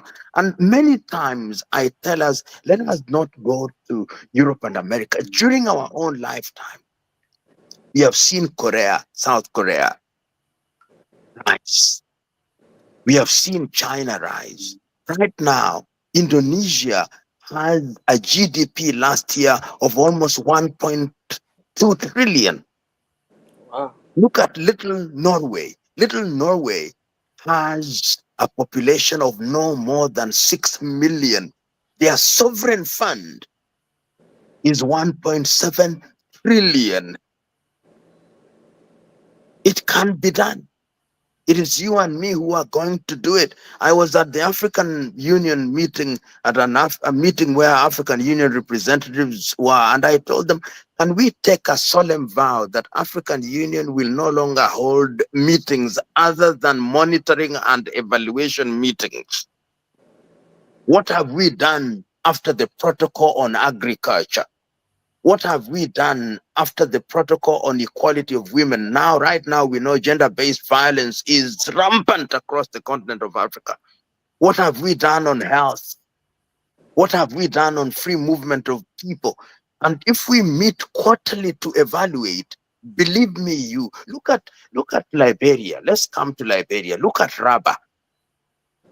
When we were growing up and we were being taught geography, everybody knew that rubber and firestone and all these things were from Liberia. That should be the home of factories that would feed the entire African continent, so that every Liberian should live dignified life with subsidized public transport, subsidized education. It can be done. And it's not going to be easy because we have people who love, my view is that the world loves an Africa that is confused and disorganized. So the day we cease to be confused and disorganized, that is the day we begin to rise. Easier said than done, but can be done. Yeah, Professor, just before you go, finally, I'm getting the breaking news here from Liberia. Before the president left, he signed a secret agreement without the public notice with our press, giving concession agreement to corporation at the detriment of the Liberian people. And Liberian people are crying. Just before he got on the plane, signed a lucrative $1.8 billion contract in secret, no press, no arrangement, no argument, no public input, nothing. I'm quite certain that the president of the United States must have said, before you come, we want things to have happened. But we'll see what he did in his full splendor on the 9th when he is at the Oval Office. Wow. I'm totally. While you are here, I will turn it over to the CEO to give our farewell, and then you can go and be with your family. Mr. George, our guest. Well, Professor Lumumba again is we are Mr. George, can you guys give me permission from Liberia? Just 30 seconds. Okay, go ahead. Okay, so thank you very much, Professor Lumumba, for coming on this show. I'm sitting here in Monrovia and listening to you, and I guess thousands of Liberians are listening to this conversation tonight, and it's serving as an inspiration to young people and the population of this country that are fighting against corruption. But my point I'm agreeing with you is, can we fight corruption by not taking oath on the Bible or the Quran? Now, I have a clear conscience that the Bible and the Quran are foreign religious doctrine that our politicians do not trust, but they pretend to take oath. But if our leaders take oath on our traditional African belief, I think I may not be correct. I think that will serve as also an as one step towards fighting corruption. The second question the second point I want to make is that you are so eloquent, about leadership in Africa and the rest of it. You are from Kenya. Why haven't the Kenyans asked you to take leadership in Kenya for presidency? What's happening? Thank you. You know, two things. There was a time in Kenya where a judge was accused of having participated in corruption. And he said that all the witnesses against him should take the traditional oath. They refused. They wanted to take oath on the Bible or the Quran because there is no spiritual connectivity. Because the African problem is also spiritual poverty. If you told us to take traditional oaths, because in traditional oathing, the consequences are instant. So they don't want, so this is why I think that there is also reason to begin to find out what in our traditions work. And let us not be cheated that all these things we used to do are primitive. They had value in them. And once we discover ourselves, we'll be able to go back to our traditional practices and jettison the ones that are not good and retain the ones that are effective. In Kenya, the problem that we have, and I've written a book about it called A Call for Political Hygiene in Kenya initially and Sanitizing Kenyan Politics. There are two grounds upon which people are elected in Kenya: ethnic affiliation and corruption.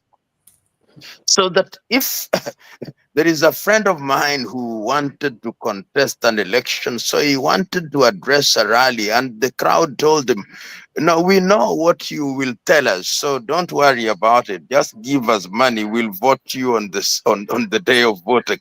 And they were telling every candidate that, so that the African electorate also needs to be liberated. It is not easy.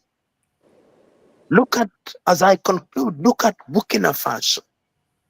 If this administration had not come in this extraordinary way, look at Niger. If a Chinese government did not come in the extraordinary way, in Guinea, in Mali, the same suspects, the usual suspects would still be the president. So sometimes it requires disruption of this kind because the ballot is part of the African enemy. Who prints your ballot? Most African countries print their ballots outside of the continent of Africa. And some of the ballots are pre-printed with the votes already marked. Yeah. That is the situation in which we find ourselves. Telling you. But let us not give up. Let us continue what we are doing. Thank you. Thank you. Thank you, Professor Lumumba. Again, want to say thank you for your time. Liberians around the world are watching you live, and we appreciate you a lot for taking your time with your schedule to spend some time with us to share your perspective on issues of global affairs. And as you give your closing to us, what's the advice you have for Liberians? Because they are the ones who are mainly watching this show tonight across the globe. What advice, if you are asked to serve as our national orator, to address our country, to come and speak to our country, our legislature, our executive branch, the judiciary branch, what would be your advice for Liberians as we move on as a I would country? advise every Liberian, as I would every African, the time is now to exercise the ghost of cowardice. We must not be cowards. We must stand up and demand of our leadership to do the right thing in a firm manner that opens their eyes. It is not going to be easy. Sometimes, unfortunately, lives will be lost. Sometimes people will be maimed. But speak up. Patriotism is about doing. Never tire. And remember that this is intergenerational. If it doesn't happen during your lifetime, don't be disappointed. There'll be moments where you will ask yourself, is it worth it? It is worth it at all times. It is worth it. But don't die in silence. As Wole Soyinka said, the man died in silence who remained silent in the face of tyranny. Thank you, Doc. I will call you later on. Good to see you. Thank you very God much. bless Hi you. to the First Lady. Thank you. Very much. Thank God you. bless you. Thank you. God bless Thank you. you. brother. Happy Thank you, brother. birthday, my friend. Thank you. Yes. Thank Yes. Yes. Thank you very much. Ladies and gentlemen, that was Professor Patrick Lubumba. Now it's time for us to do the evaluation. All thanks and praises go to King George I. It was his idea. He reached out to me. He says, let's do some things. And I said, let's do it. So, Chief, we got to give you got to give people their flowers while they're alive. You are a very good leader. Even when we are on the show and things are not going right, you still give positive feedback and give us more courage to come in the face of adversity. I know there are a lot of critics around, but you start with a gun. You say, the only thing that is constant is change. So we are changing along, and the best thing that he just said, we should never die in silence. Cowardice is the greatest sin you can commit against yourself by being a coward. Saying nothing when you know something needs to be said. It is not easy.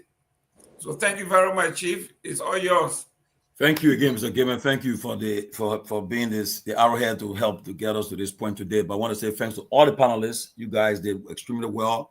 Questions was on point. Thank you. I think the professor, through your question, you gave us something to think about. We appreciate you a lot. And I want to say that, look, one thing I take from this whole exchange today is that we should not be silent. We should speak out. Use our platform, use your pulpit to speak out about the ills in society. We should not be silent. Right now, we are all. Excuse me, Chief. Yeah.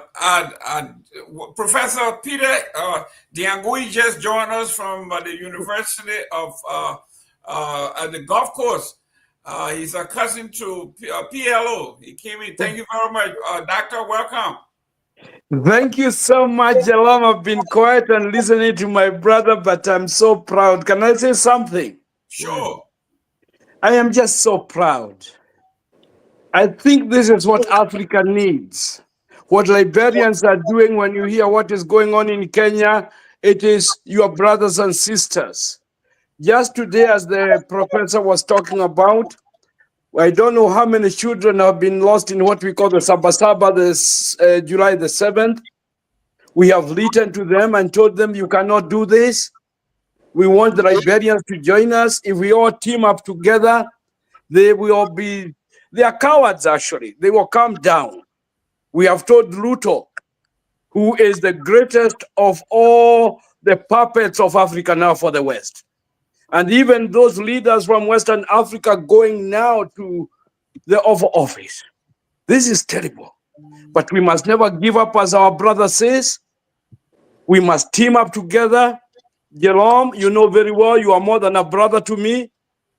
And we spent the weekend, the little time we spent together. Thank you for inviting me to this. And I'm just so proud that we are all in this together. Because as Martin Luther King said, injustice to one is injustice to all.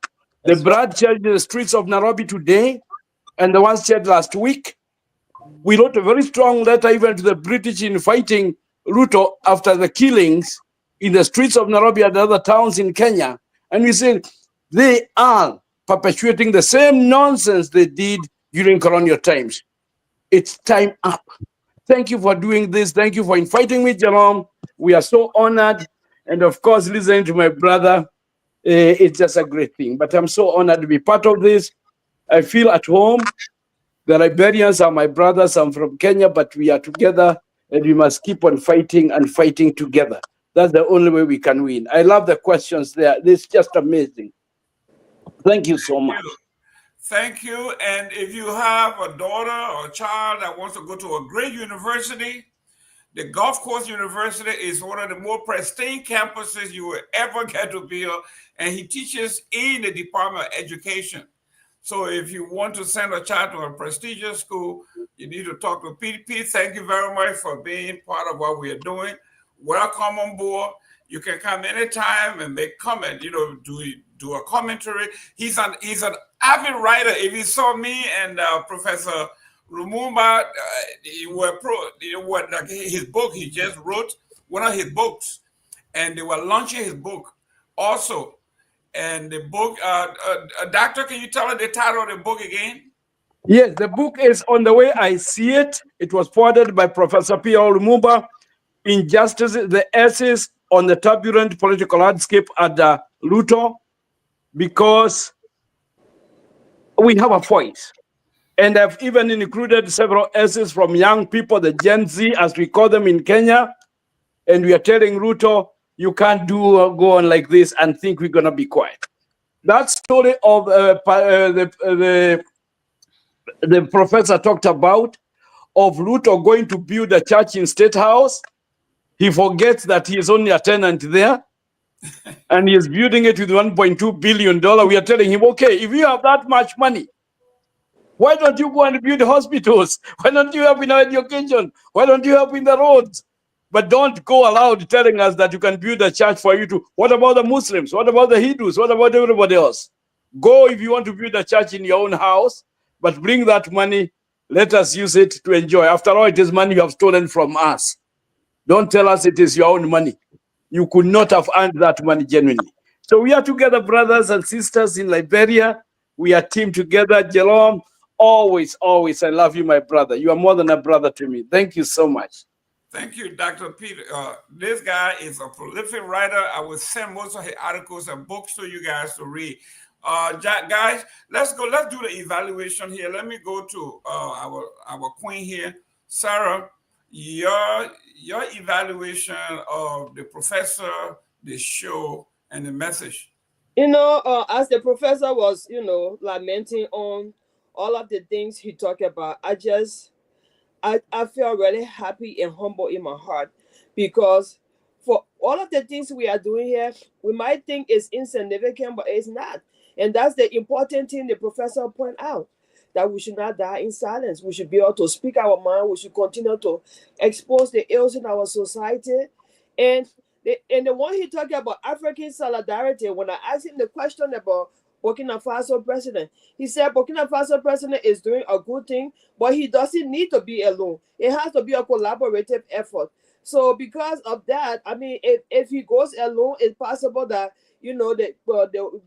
the infiltration from other Western countries might bring him down. But if the continent is united, like the Sahel countries, they are coming together. If they all come together and under one roof, it will be very difficult for anybody to bring one African country down. So the professor was on point. His explanation was very, very knowledgeable, and I really, really enjoy it and appreciate it. And I want to say thank you to Mr. Gilman, all of you guys, for bringing it on the show, because it really, really, I'm really humbled by what he explained today. Thank you.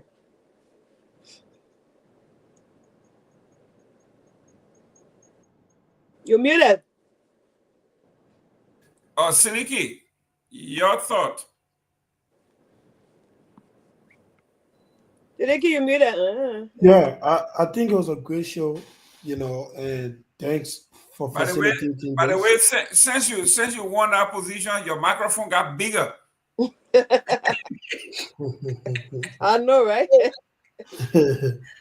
Yeah, but it was a great show, actually, and at least thanks to Mr. Peter too for coming in to speak about Doctor. Okay, Dr. Peter, Yeah. For speaking, about the protests in Nairobi, where peaceful protesters were, attacked by the state security, and yes, what the professor said is exactly on point. We have to speak up, and we should not give up on our country. We should not give up on Africa. Yeah. So thanks. It was a great show. Thank you.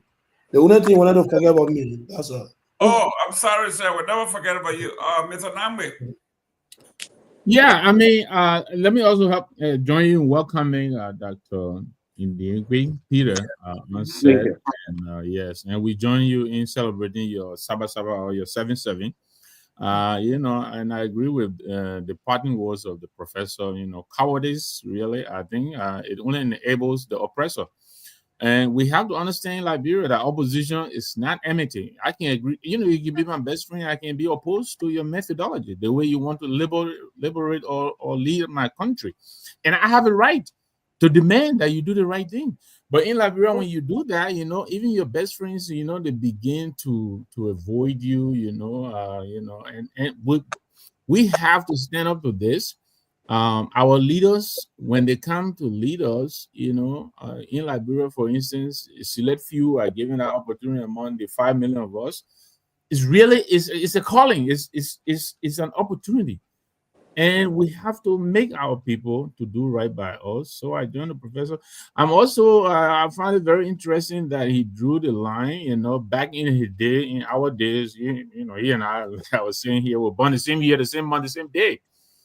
But during our days in the 60s, Africa there was practically not a country on the continent, or maybe not more than 3, that were not being touched by military upheavals. But most of the military leaders will come on, and replace the civilian and do worse. But these days, the young military guys who are coming up, most of them are doing very well. I mean, Burkina Faso is a case in point. So I was kind of it interested me that, guys like himself are now beginning to draw the line between, democracy, militarism. I think he's not emphasizing good governance. And I think that's something we all need to really take a very closer look at. The whole idea that militarism, is bad and all of that. I think we need to reorient our thought. I think if a military leader can come in and do better, Right. then a democratically elected government. I mean, look at Togo. The guy wants to be in power in perpetuity. He's tampering with the constitution and he's doing it democratically. So for people like him, we need to pay attention and rise up, like he's saying, not be cowards. Speak up when you have to speak. Yeah. I really thank him for coming on today. I think his speech was very, very liberating. Great. My brother Pete, not Pete. I can't, your full name here, I mean, the bar here, I can't see you. And David, go ahead. Your evaluation.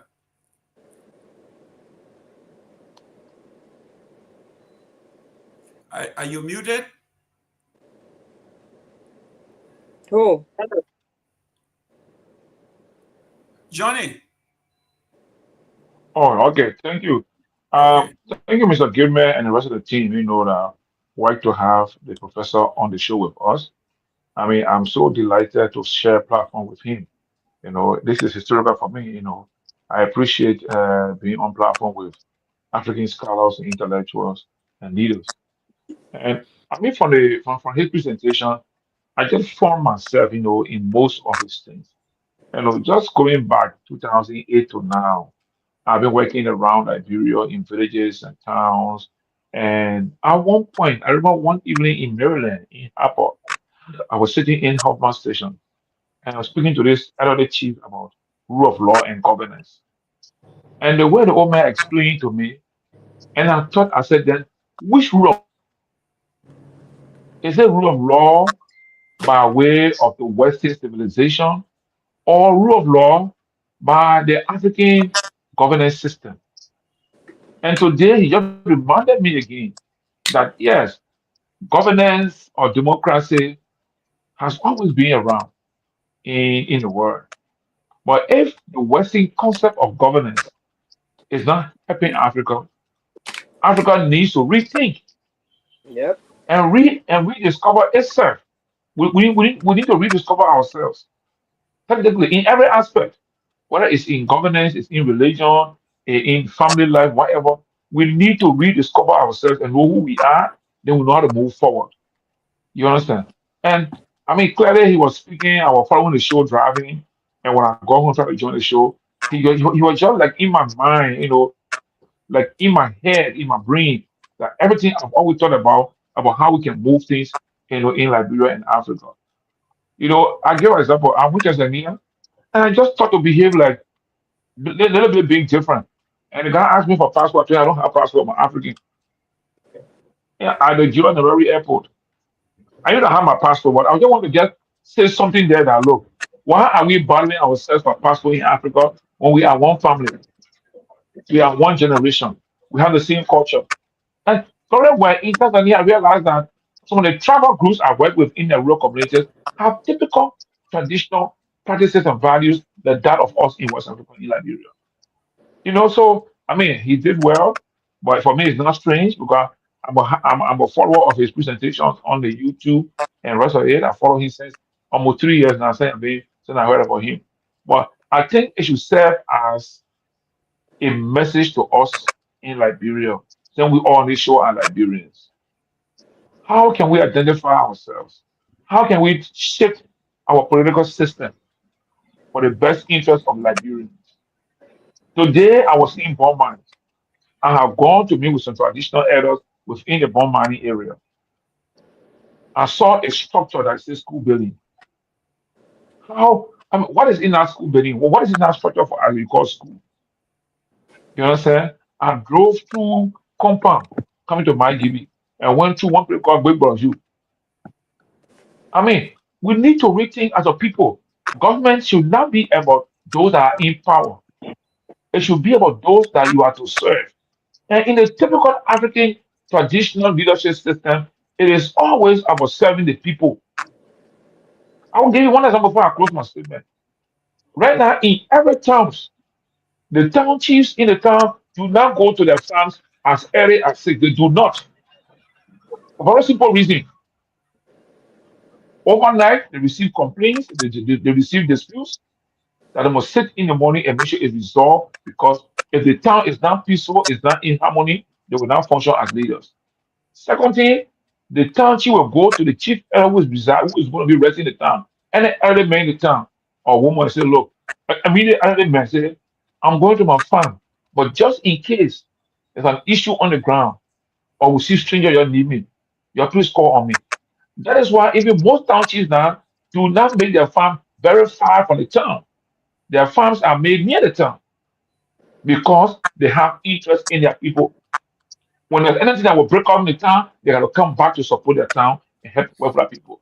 But these people have no respect, no recognition in our governance system. We only use them as tools that when the president or a minister or senator is coming to the county, then we compare them to come in town with the goat, with the chicken, with everything to feed our ministers, senators, and rest of the government officials.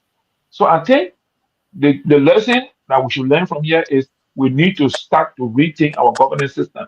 And this, in Loma, our people always say, power. It means there's always a tomorrow. That is the generational phrase. There's always a tomorrow, meaning everything you do, think about tomorrow's generation. It's traditional, it's in my language. So what has happened that all of us, traditional sons and daughters, that have been Western educated, learning what the Europeans have taught us, and knowing what our forefathers taught us in our villages, why can't we begin to blend and find the positive values to make us unique and make us to make progress as a people? To close corruption, for me, every government official must not take off on the Quran or Bible. They must not take off on it. Because people take off on the Bible, they get married, so anything happen. People take off on the Bible or Quran, in they put their hands on and say, so help me God. Just after saying so help me God, the next day, standing a deed of corruption of sin that will kill the people in the country. For me, I believe we should use a traditional religious system where you must take oath. Where we know that me, I want to follow up with, I know the oath I took, and I'm afraid to break that oath. So if we bring that to our governance system, I think it will help to control corruption. Thank you, gentlemen and lady, my sister, Sarah. Thank you, Mr. Anthony Gay. Thank you, Mr. Gilman, and good evening to everyone and our followers. Yeah, like Johnny said, our traditional oath result is instant. It's very instantaneous. You make one mistake. When we're speaking, listen, we have a guest here from Kenya, so I didn't see him. That's the reason why. That's Dr. Yes, P, yes. right? Is that Dr. Yeah, P? yeah, Dr. Peter Nyenwolo. Yeah, he's a guy Yeah, from if I may, Myean. can I So call when you we speak slow, so he can get you. Okay, good. Welcome. I can hear him well. Thank you so much, brother. Yeah. You're my dad namesake. Okay, my dad is also called Peter. So Thank you. can't forget your name. But what I'm trying to say here is that the traditional oath is instantaneous. It's not a joke. So most people know about it. They're not going to come around it. When we talk about using the Bible or the Quran to take an oath, you don't see the instant reaction. It's going to take a long period of time before judgment and whatnot before you can get that. So they will not try the traditional oath because they know the implication of that oath. No joke.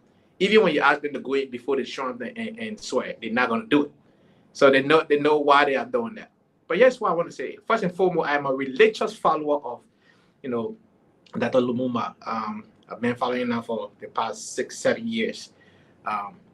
But one thing he spoke about that and I also heard that parable he gave to them when you're milking somebody else's cow, you want to look at the fence, they'll come down. I heard that parable from a podcast that I watched.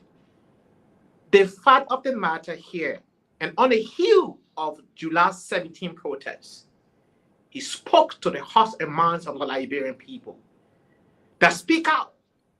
Do not be afraid to speak out. Demand your government to do the right thing. Most often when people hear about protests in Liberia, they think about violence, they think about chaotic atmosphere, they think about you on your own type of thing. But a peaceful protest on our Article 17 of the Constitution gave us the right to peacefully assemble, to petition our government, to hold our elected official accountable. And I want to encourage every Liberian, July 17, come out. Don't be afraid. Many of you will say, oh, you get sitting in the United States and asking us to come out. Some of us was very brave in Abidjan, in a foreign nation. We protested. And that protest brought me and 5,000 plus Liberian refugees out of Ivory Coast from Abidjan, specifically between the year 2003 and 2004. We did not just sit there and hope that some kind of manna was falling from heaven. You got to stand up for something. You got to believe in something. You got to have a conviction of something and work at that thing. But make sure go out there and do it peacefully. Be respectful of the law and don't vandalize. But you can do it utterly and gain a result. I see many lawmakers who make this, blanket statement. We are working in the interest of the Liberian people. I have been challenging you, and today I want to challenge you again. Go on the Senate floor or on the House floor. Introduce a national legislation that will impact the living condition of the people. I'm not telling you about your 1-2 project here and there in your district. You are a taxpayer employee, and you must work in the interest of the people who are cutting the paycheck for you. And the way you do that, it is introducing a national legislation that will have a direct impact. We're still importing chicken eggs. We're still importing chicken feet. When those things can be done right in Liberia. You heard the professor. Liberia possesses up to 46% of the rainforest in West Africa. Why are we importing things? So, Mr. Gay, let me ask you this. You work directly with Zopeno. I mean, is it Yaya Nimle, one of the legislators, right? Yeah. Right. So why don't you? What have you told him about this in your interaction with him? I mean, he's a lawmaker. So I have not talking directly since you won the election. I have not had a time to talk directly to him.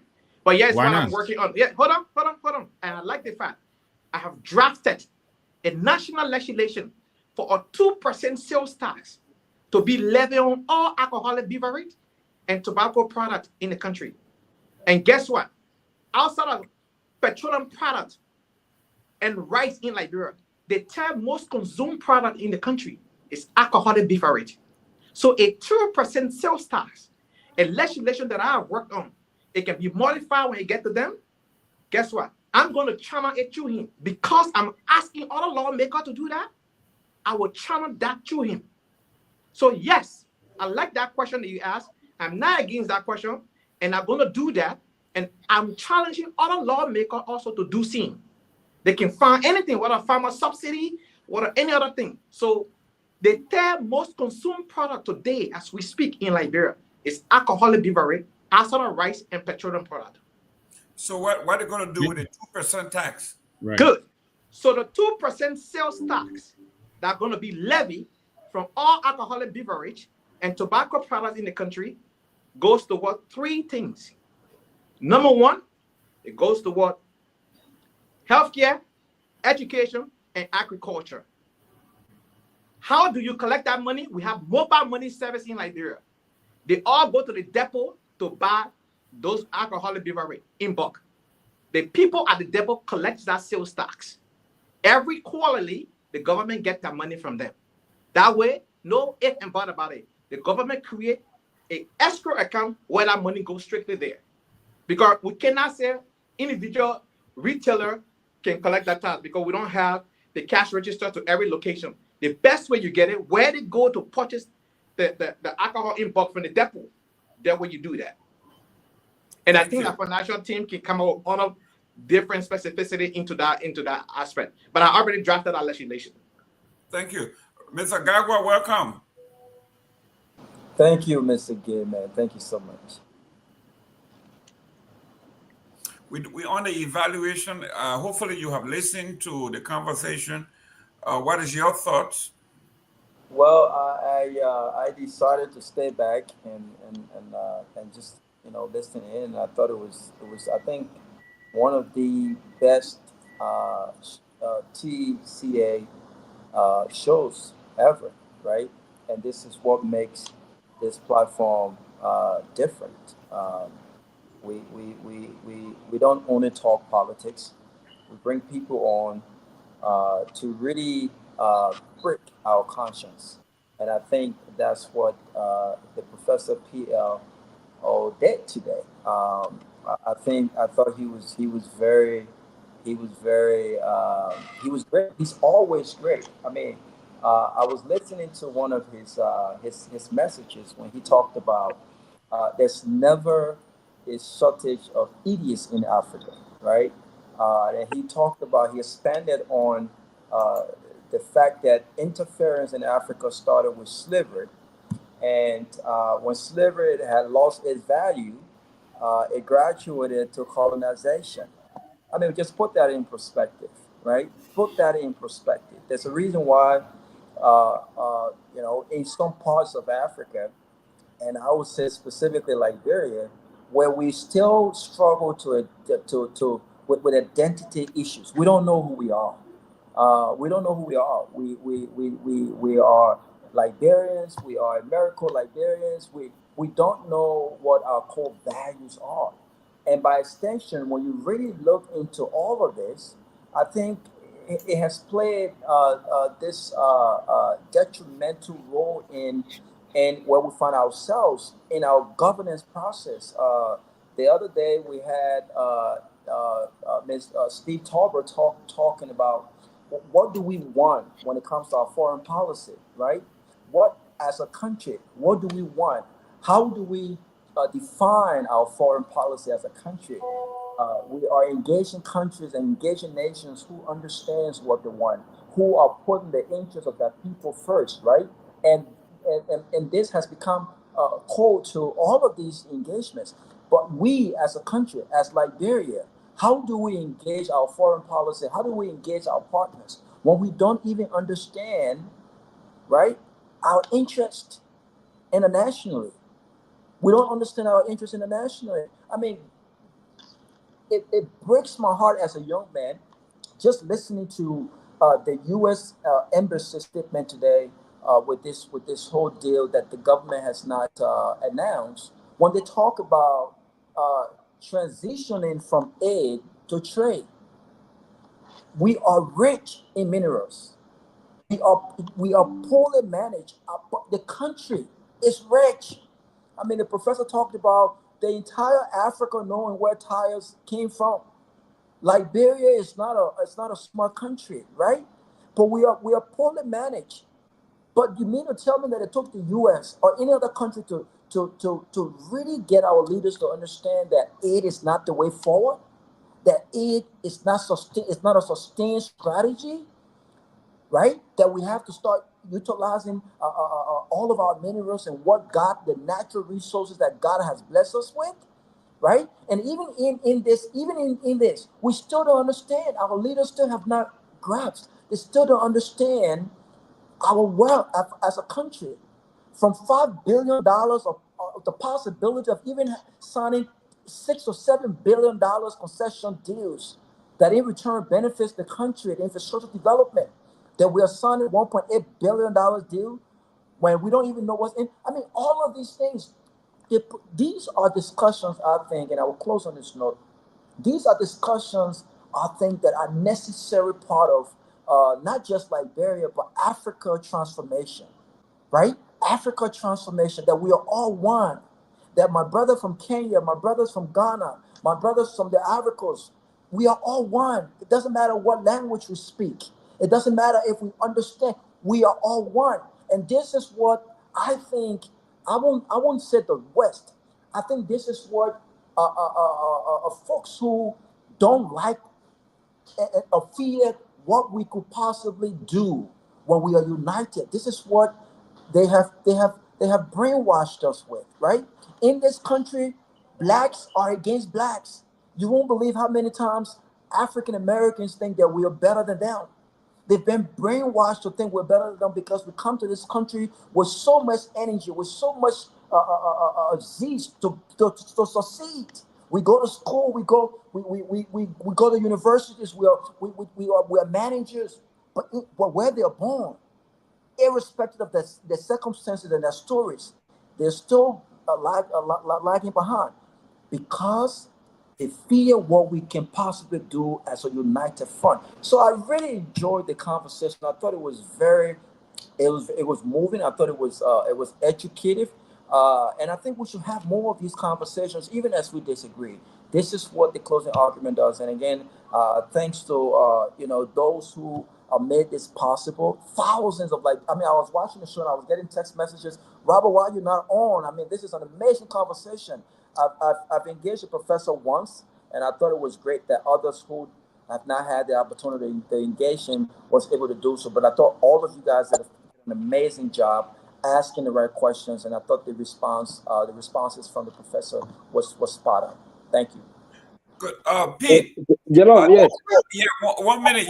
You are the professor of education. Let's talk about the pedagogy.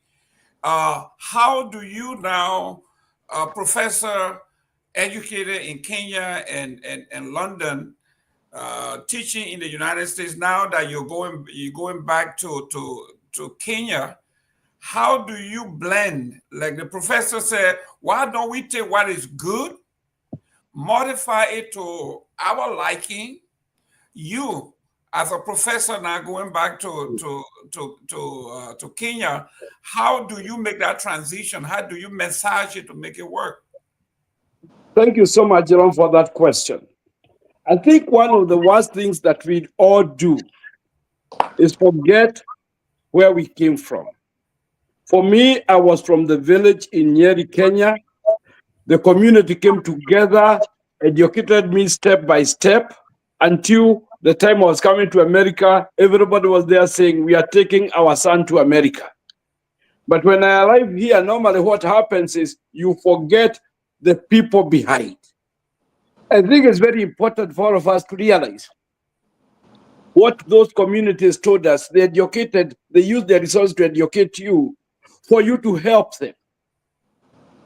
It would be very unfortunate for us to fall into that miseducation of the Negro that Katagulson talked about. That you now are with them here, now you forget where you come from. We must always remember that we have an obligation to those people. For me, for example, let me use that example, and I'm not going to brag here. The dollar stretches a little bit. So when those kids whose poverty originated from the Mau Mau, because their grandparents or their uncles or fathers went to fight for the forest, and when they came back, they lost their land because that's the system that's what happened. Right now, I have 4 children. I use my little salary as a professor to educate. Now they have gone on, they're about to finish their high school and go on. I don't know what will happen in the university. Maybe I'll come to my friends from Liberia also help me educate those kids and others. We must always remember that we owe those people. But let me add it up this way with education.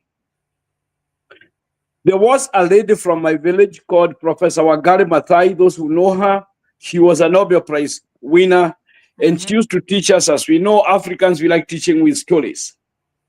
She taught us this story I will never forget, and this is where I would like to end this conversation myself. It's called the hummingbird story. That sometimes the problem is too big. There are too many of these dictators. There are too many of these people killing each other. The problem can be too big, and she said she made it look like there was one time a forest. It was burning. The fire was so big, and all the animals, including the elephants and everybody, looked at the fire and said, "What can you do?" Nothing. There was this little hummingbird, which kept on getting a drop of water, drop it, keep going, keep going, keep going. And the elephants and the other animals are saying, "What do you think you can do?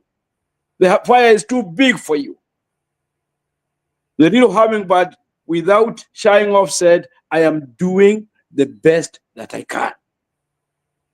And if you all do the little best that you can, like the hummingbird, some of us talk very well, like the Professor Lumumba. Some of us write reasonably well because that's the education we have acquired here. Some of us do other things, financial resources and others. If you do the little, like the hummingbird, the little you can, I have a feeling we can all put off the fire. And like everyone has said here, if we all team up, my request to my brothers and sisters from Liberia is, this is a wonderful and what you do.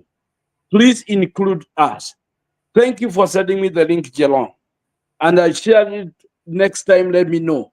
So that we all come together. There's always power in unity. And if there's a problem in Liberia, it is a problem in Kenya. Let us not forget the little resources you have can go a long way solving those little problems. Joining those Gen Zs. That book you talked about, I've given those kids to just sell, make some little money out of it. Little by little. And they're so excited. They're passing on knowledge. So that's my little bit. And like we sat with you over the weekend, Jelom, and the professor, I moved from here to Fort Myers to get some knowledge for 2 days with Professor Lumumba.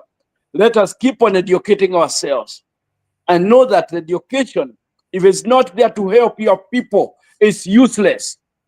And let me say this because I'm in Florida.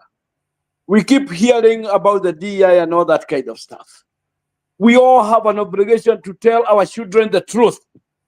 Yes, sometimes it can be costly, but the education you acquired is not to lie to the children. We are important and make them feel empowered. So, my brother, thank you for the question of education. You can go on and on, but we must remember, don't get the miseducated Negro as Katagudzon was talking about. We have an obligation to talk like we are talking, an obligation to write, an obligation to do everything to empower our people, and together we'll go far. Together. Only together. Thank you. Thank you very much. The Kenyan population in the United States is huge, and I'm glad that we are now continental, we're transatlantic. You saw my invitation from the professor. We'll be in Kenya. I will be in Nairobi, right. Unveiling the project. I will be one of those unveiling one of the villas. So I'm glad that TCA is going to be out there. This platform is going to be represented, and I'm glad that we were able to do that. And thank you very much for helping us. And I forgot the book. The way I see it about the essays. Maybe let me chip in here. Maybe just selling or something. Yes. But it is a good book to read about the injustices. Where we say there's a very nice essay about we are all travelers now. That's correct. We must be travelers now. We must remember, even if it's a Nami person, he's changing lives in Burkina Faso. We can do that. If the young man can do it in Burkina Faso, why can't I do it in Kenya? Maybe I may not have the same ammunition. So read that book. Share it with the people. Jerome, I give you a copy. Share it with these people, and they can share it. It's amazing to have that. Thank you so much. Yes, we are all Tuareg. That's it. As I see it, that's the title of the book written by him, and the foreword written by Dr. Lumumba. King George, your great platform here. All the folks, they share it in the Kenyan community, everything else, and we're gonna make sure, like you said, we'll continue to bring them. We'll continue to expand. We're going to reach out to our Sierra Leone brothers, our Nigerian brothers and sisters, and we're going to expand. It's not only a Liberian platform, because we are bigger than Liberia. Even though we are Liberia specific, we are now transcontinental. We are now transatlantic. So TCA now is an international platform. So when you are speaking, you don't want to speak to the issues in Liberia, but you are addressing the issue worldwide. King George, yours. Thank you so much, Professor. Again, Professor Ndiagui, right? Yes, that's correct. Yes, that's correct. You pronounce it the right way. That's correct. Yes, I'm glad you can pronounce it well. So many. Thank you. Thank you so much. Look, you know, the Professor Lumumba said something earlier. Sometimes disruption is necessary, you know. Yes. And honestly, what's happening in our country too, people are getting concerned. While we're on the show, the secret deal that was signed over the weekend before the president left for the U.S. is raising a lot of concern. ArcelorMittal is not saying that. Look, they are saying now that Liberia should not break the agreement they have with them, because the agreement that was signed in secret, they're not happy with that. Okay, I think the government forgot to know that they had an existing agreement with ArcelorMittal, and then they signed with this HPX now having whole company. So it's an issue. And I'm sorry for the president that he has been put in a tight situation, especially coming to America. And the professor said that we should watch what happened in the Oval Office tomorrow. I think tomorrow, day after tomorrow, because President Boga will be arriving in the early hours of tomorrow morning. We should watch what happened in the Oval Office. And he said the African leaders are treated in the Oval Office like when the principal call you to the office, you come and sit down at the principal's desk. You're so excited. And then, like he said, why didn't Trump say, let me go to African Union to address engage the African Union? Why invite 5 African presidents to come here? Okay, and they're going to give them some praises and so forth. You guys are doing well and so forth. By the end of the day, what's in it for Africa? What's in it for Liberia? What's in it for Gabon? For Guinea-Bissau? For the rest of the countries that were invited? What's in it for them? So we are concerned, and they have to explain to us about this agreement that was signed over the weekend. Why they signed it in secrecy? Why, as soon as they signed the agreement, the U.S. Embassy issued a statement to support it, and then ArcelorMittal is now crying foul. So we shouldn't just, like he said, we should speak out. Liberians should speak out. We shouldn't just sit down when the thing's happening. We just say, oh yeah, they are in government. So no, talk, speak out, be critical, talk. Don't be silent. Don't die in silence. You know, don't let it happen. Our lawmakers should come on fire, should come on pressure, because they have to ratify this agreement. Okay, you saw the port deal that was signed last week. People, I mean, the president have not signed it, so it's not law yet. We should pressure the president not to sign it. It's not a good deal. So with this agreement, they have explained to the Liberian people what's in this agreement for Liberians and for Liberia. So we should not be silent. We learn a lot from him tonight. And like the professor said, we should continue to engage our African brothers, and it will help us to put pressure on our leaders, because we cannot afford to continue to be used by our leaders. You elect them, and they're in minority. How can few people just control the millions of the citizenry, and they just decide what our future, our fate, and we allow them to happen? No, we have the power to do a lot. We shouldn't sit and let them just people control us. Look at our budget. All the money goes to the leaders, and the poor people suffer. We're blessed to be in America, but our friends are in Liberia. They are struggling, you know. So we have to speak out, and we'll learn a lot from him tonight, and let us continue to engage our African brothers so that we can make this a global platform as we approach the coming years leading to our elections, so that they all can get involved. all gonna be involved, perhaps they'll all get involved and make sure that we are all on the same page. Well, guys, listen. If you listen to Jerome, before you close, yeah, go I ahead. wanted to say those people they say they are good. We must hold them with a pinch of salt. The West likes to create their own heroes for us. The heroes we create for ourselves, they don't like them. So anybody they say is good, like they talked about Ruto, you are good, you are a good boy. You sit here in Biden's chair all the time. We must be careful with them, because if they go to them, it is allowing them, the leaders who allow the West to get our resources to them. If they are good to the West, they're most likely not good to the people at home. We must always remember that. Right. Thank you very much. Johnny, I'm agreeing with him. Like he said, if you come to the White House, the man said, watch his countenance, watch his behavior. Yes. If they are caught, just imagine you got 54 and they pick just 5 of you. Something should go, some light bulb in your head should go and say, why me? Yeah, why me? Gilmer, let's look on the continent. South Africa. South Africa versus Liberia, right? And see how the South African president was treated by President Trump, right? So now these 5 African country presidents that are invited by President Trump, what is their country's economic and political strength on the continent compared to South Africa? Zero. Compared to South Africa. You Zero. understand that? So from that perspective, you should understand that typically there might be something of interest, like I heard from the professor, for the West in these 5 countries, that probably they might be calling the leaders to just give them instruction. Of course. Give them instruction. And like the professor just said here, sometimes they don't go well in the best interest of the Africans. Because history has proven to us here that many times when our leaders are in good relationship with Western powers, that's when our people suffer most.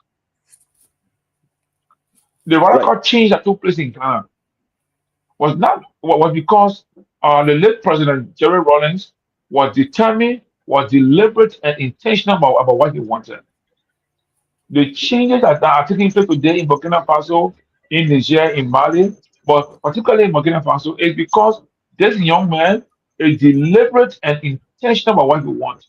He's not interested in who's calling him for a visit to his country. I saw a video where he went to Russia. He did not go to take instruction from Russian president. He went to tell the Russians that we need a technology to come to us in Burkina Faso. We need to train the young people in Burkina Faso about your technology. So this young man, the energy he has tells us that young leadership on the continent is emerging. No matter what happens, today we may fail at some level with some young people, but I still believe that young people on the continent will move this continent forward and will make the continent better for us. And coming back to our own country, Liberia, we have a population of maybe 6 million people compared to Norway that we just heard from the professor. That's a clear example. So what does Norway have that Liberia does not have, mineral-wise? Let's assess Norway's mineral potential, Liberia's mineral potential. So why is Norway so rich and so wealthy that we ourselves are not rich and wealthy? Norway has oil, is in demand. Liberia started selling in the 50s or 40s or 50s where iron ore was in demand during the Cold War days. How did we not have? Why didn't we benefit from the iron ore days? Why didn't we benefit from the rubber industry that Liberia in years past had the biggest rubber plantation in the world? Up until now, Malaysia now has become the biggest rubber farming company, our place.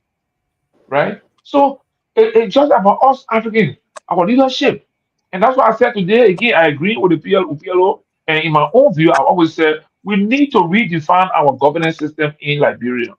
Yeah. We got to govern ourselves based on our tradition and African governance system, refine it and make sure the system works. And I'm saying that from my own practical experience. I have lived and worked in almost every community in Liberia in the 15 countries. And that's my experience. That's why I would keep saying we have to.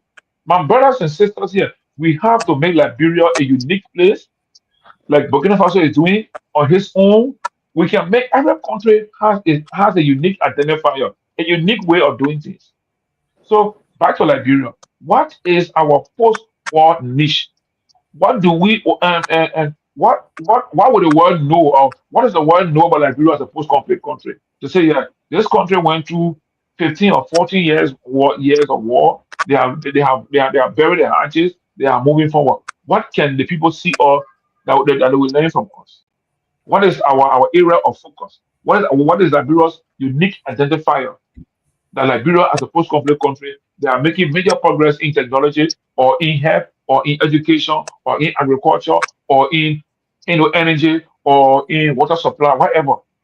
Liberia has some of the largest source of water. If countries in Africa are experiencing drought, can we begin to exchange goods and services on the continent? If Africa can decide, say, look, not forget about, but let's first focus on how can we do intercontinental trade? How can we improve transportation on the continent? For example, isn't it possible to have a rail system from Liberia, from Monrovia to Abidjan, to Conakry, to Freetown, to Abuja, to Accra, to Benin, that will improve trade on the continent in the sub-region, West Africa? Why are our leaders not thinking about that? Don't we think that the leaders in the sub-region of Africa can identify one country that will become the steel industry for Africa, with all the minerals, with all the iron ore mining companies we got around here, right? Liberia has an iron ore mine. Sierra Leone also has. Guinea has. Cote d'Ivoire has. Almost all the countries in Africa have mountains that can produce iron. Why don't we identify one region on the continent that will be responsible to produce the steel that we need to build our bridges, our railways, our infrastructures? But the steel goes back to Europe, and then the steel goes to Europe first, and then comes back to us in finished product. Then it costs us more to obtain it. So I'm just saying, look, gentlemen, and my sister Sarah, this platform today has just, elected me, has improved, has made me to think more about being more patriotic, be more nationalistic in my own little way. Whatever way I can do to support a town, a village, to be exposed to how to improve things in that community, let's do it. Like the story he gave, I mean, all the animals to look at this wildfire, and but the little boy or animal decided, I will try my best to keep bringing water little by little to quench this fire. Let's do that as Africans. First, let come to us, Liberians first. If we can build ourselves in Liberia, we can spread to Sierra Leone, to Guinea, to Cote d'Ivoire, to Ghana, and the rest of it. But thank you so much for bringing our brothers on, and I appreciate that we have a plan to bring more African brothers on the platform so that their platform becomes the premier online platform for the sub-region, or typically for Africa. So thank you, Mr. Kilman. Let me just say something real quick. Thank you, Johnny, for the point that you made. And one of the things that I really, some of the key points that I took from PLO tonight, when he talked about good governance. And right now in Burkina Faso, they have a military leader. But look at what the military leader is doing for his country, as compared to some other countries who have democratically elected president. And the worst we see happening. So what my takeaway from that is that good governance now should be our focus, not so much of the democratic process. If we have a junta leader who's doing the right thing for the people, so be it.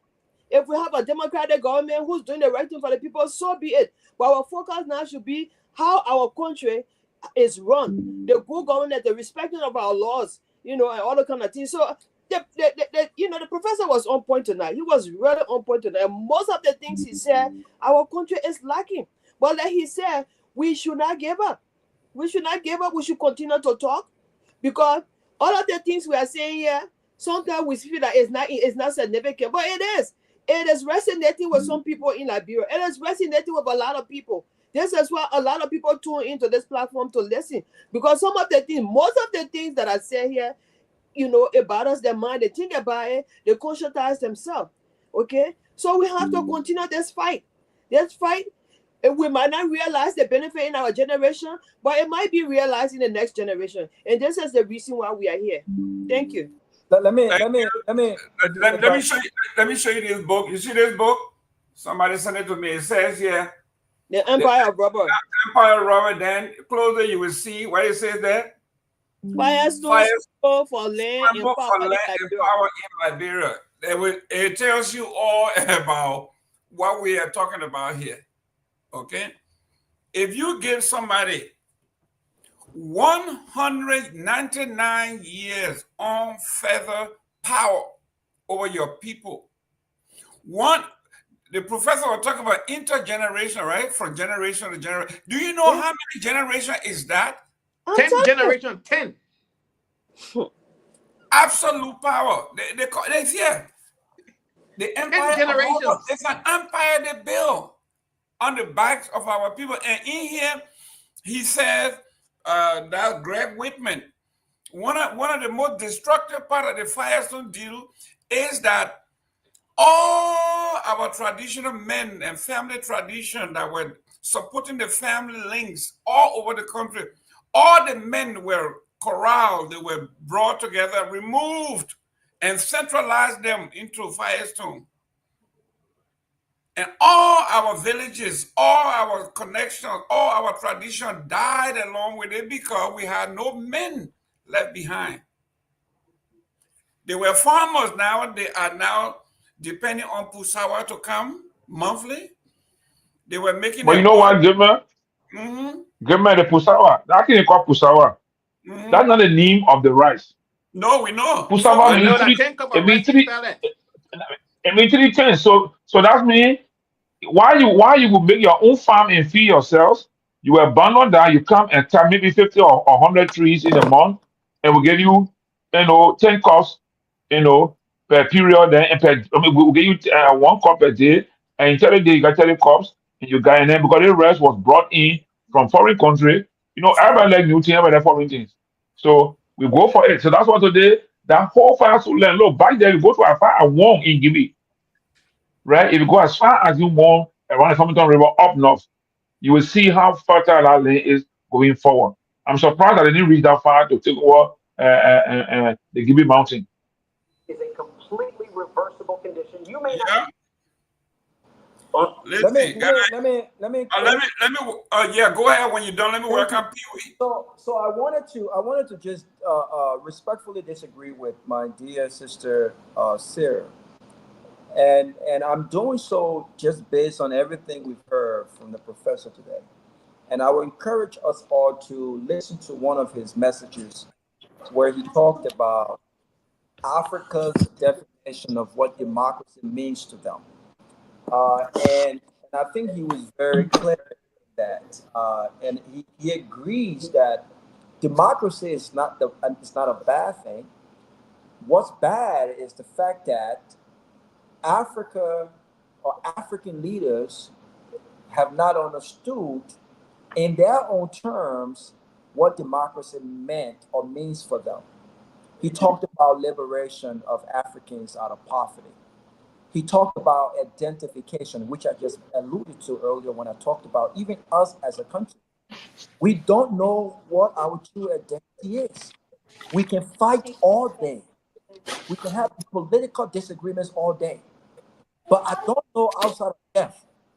Death, though, in our own communities, in our own family structure, we are more sympathetic to people and their grievances in times of death. Not even when they're struggling.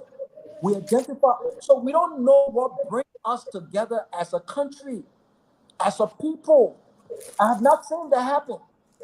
The closest to what I've seen happen when it comes to our unity is when Lone Star used to play. We all gather SKD and support the country regardless of, what player came from what county or who was president and whatnot. That had changed tremendously over the years. But as a country, what brings us together? What brings us together? What can we say? You know what? I can disagree with Professor Larry Kennedy. I can disagree with Mr. Nyenwolo. I can disagree with Ben Sanvee on policy-related issues. But when it comes to nationalism, when it comes to a country, that's my brother. We don't have to speak the same dialect. We don't have to be from the same county. We don't have to have gone to the same school. But we are one. We have not identified ourselves.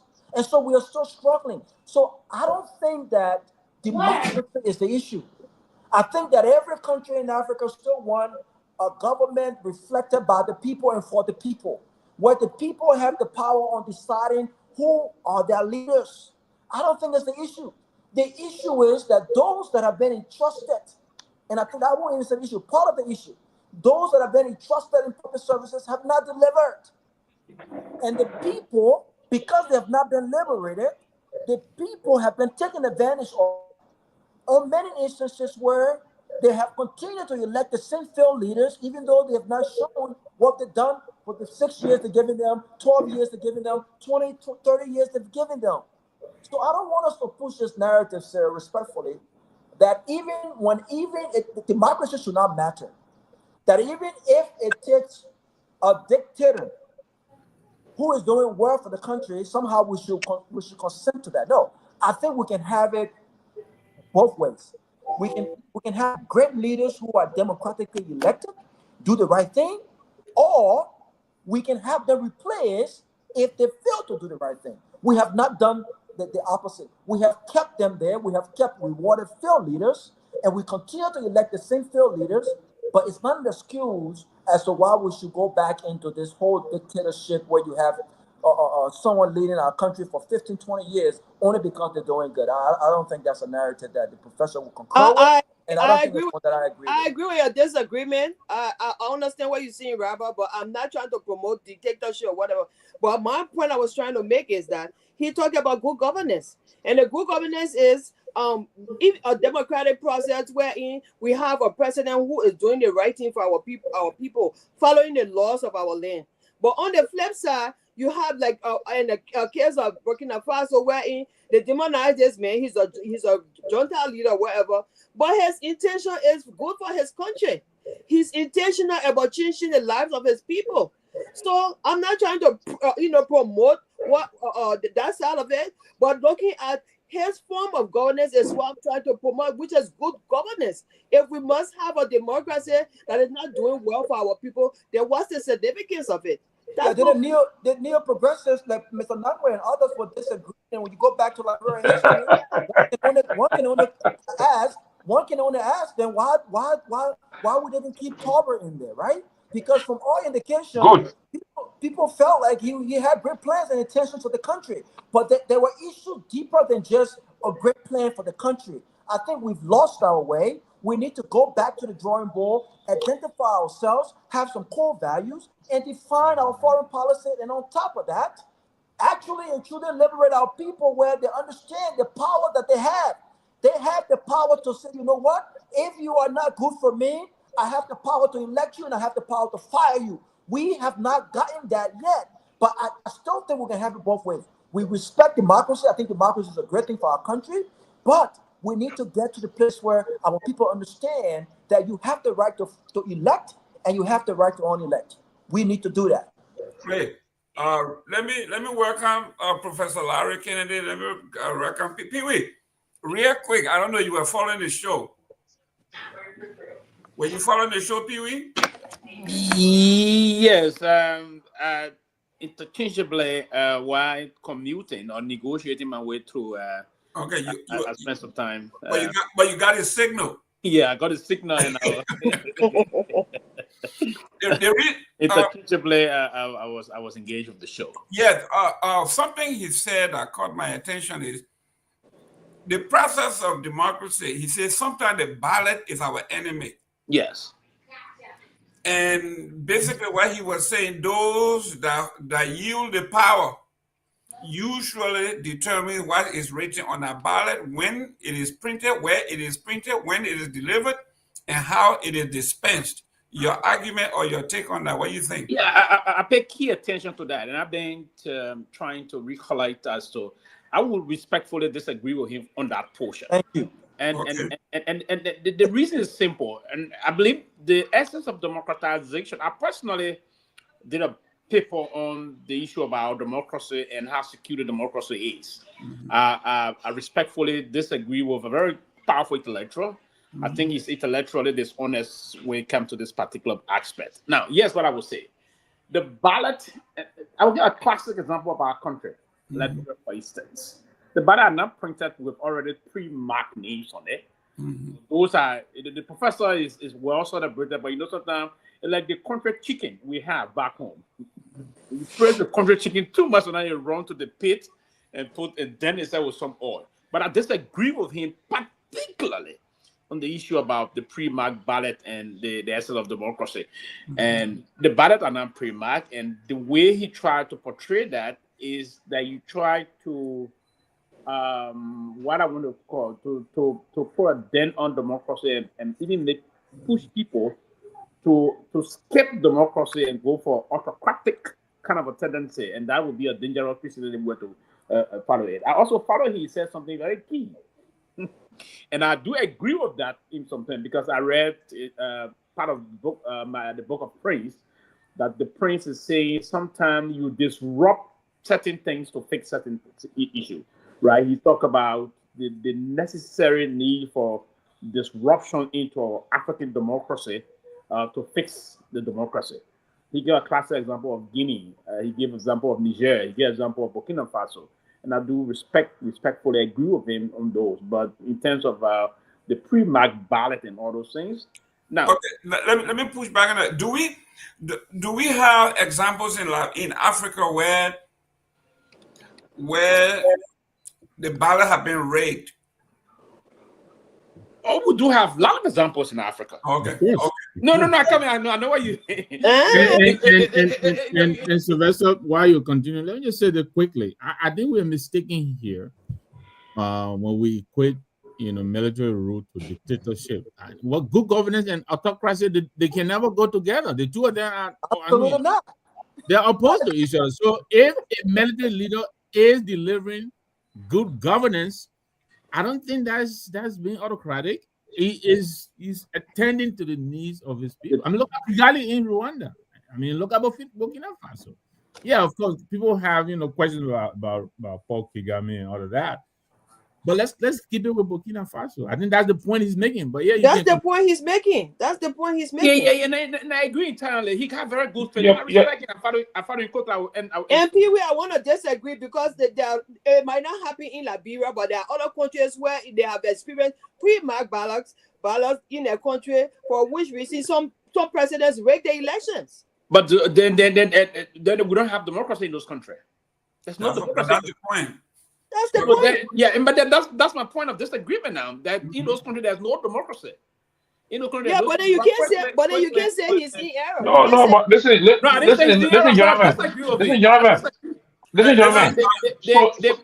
Johnny, 1 minute, let you land. Yeah, let me land. I just joined the show today, so y'all give me the time. I agree, I respect, and I look. But then with all your time, go to Larry, just come here. I thought I've said this, and thank you very well. But you told me some time ago that you were working on this. You told me some time ago, I can remember we had a conversation. You said that it's a good thing bringing a very high-level elevated individual in Africa that we celebrated outcome on the show this evening. It was a very great move. But again, someone said something just not about the Turbo days and all of things. And I missed the show also when one of the Turbo appeared on this show. And that's one of the debates we're going to get in. I hope, Jerome, you will try to have a topic around that. And I have debated this issue that the best president ever in our history was President Myean Turbo. And we'll get back to that. I got a lot of reasons why I can give a lot of personal justification and try to juxtapose the leaders that came after him and give why today he's one of those that would have transformed our country. But again, and that's you see the whole thing with me about country can't go again. We'll go back to that debate, and I will try to disagree with many people that had different concepts on that. But today, let's celebrate the professor. He said some very powerful thing, and we have to go beyond why Mr. Bouaka is not coming for it. Last time I slightly disagree with Tomalin. And let me come back and say to him today that he was actually correct on most of the things he said. I disagree with him. That he said most of the reason why Mr. Bouaka is coming here is basically on the SPX thing. And I said, no, it may not probably be, and I'm going to be honest here as an intellectual. I disagree with him on that. But now I'm getting the signal. I mean, you know. Yeah, but you will have to apologize. You will have to apologize to everybody because it wasn't only Tomalin that Oh, said come on. Don't read Who said it? Come on. Who said it? Who said it? Don't read on Tomalin parade. No. Who said it? Who said it? Tomalin said it, man. No, who said it? Oh, not Tomalin said it. Nobody said it. No, you didn't say it. You don't say AB that you give me. I disagree with that. And I still disagree with that. The man got his signal from the U.S. embassy today, right? Yeah, and before the professor can come in. No, Ben Sanvee did say that though. He wasn't. No, Ben Sanvee didn't say it, man. Ben Sanvee said it, but he said it in the room. My man, get Tomalin his flower, man. But Tomalin will agree with that. Before the professor can come in, I want to say something quickly. It just slipped my mind, but anyway, what was I going to say? Before the professor can come in, today was a very terrible public relation for the government of Liberia to allow the U.S. embassy to do job for you. Yeah, it was a terrible public relation day for the No, the U.S. embassy can't do job for them. No, they didn't. To embarrass them. There was a request that the announcement be put to a later date. The U.S. government did not honor that request because the instruction from D.C. said that the deal should have been signed before the president left, which happened. They, on the other hand, wanted this announcement to be done at a later date. They had no control over when the U.S. government would announce. Either way, it's terrible. Terrible for them. It's terrible, but the U.S. government not doing their job. They're doing their own job. But before Professor Kennedy come in, I want maybe he will factor in his comments. Professor Kennedy, first of all, let me ask a question. Why was this deal signed in secrecy? Number one. Number two, ArcelorMittal is now complaining that they have monopoly over our rail. Now HPX that changed the name to Ivanhoe, what they call it. So now they have, as soon as they signed the deal, they what Bravo said, the embassy came out with that statement quickly. So now my question is, what's going to happen? Do you think that President Bouaka is they are backing up, right? They appear they are backing the president up. The president in a tight a situation. Do you think the Trump administration would arm twist him in Washington when he comes there for that meeting? In a situation he can't handle. Yeah, what will happen? What will happen? So first, I want to say thanks to Jerome, Chief, for you guys bringing Professor Lumumba to educate us. And, in a way, he said a lot of the stuff that, I've been kind of repeating. Liberia is caught between a rock and a hard place. Because on one hand, Liberia has been so dependent on foreign aid. Now the rug of foreign aid has been pulled from under Liberia. We have no other recourse to get money than to either run to the IMF or to sign bad concession deals. When you go to the IMF, they put you in an extended credit facility program that ties you and handcuffs you from raising money by going to the sovereign debt market. You can't do like the countries like Ghana and some of the other African countries and go and raise billions in the sovereign debt market. So your only recourse now is to go back to doing the things that haven't worked since Firestone days, and that is to sign more bad concession agreements.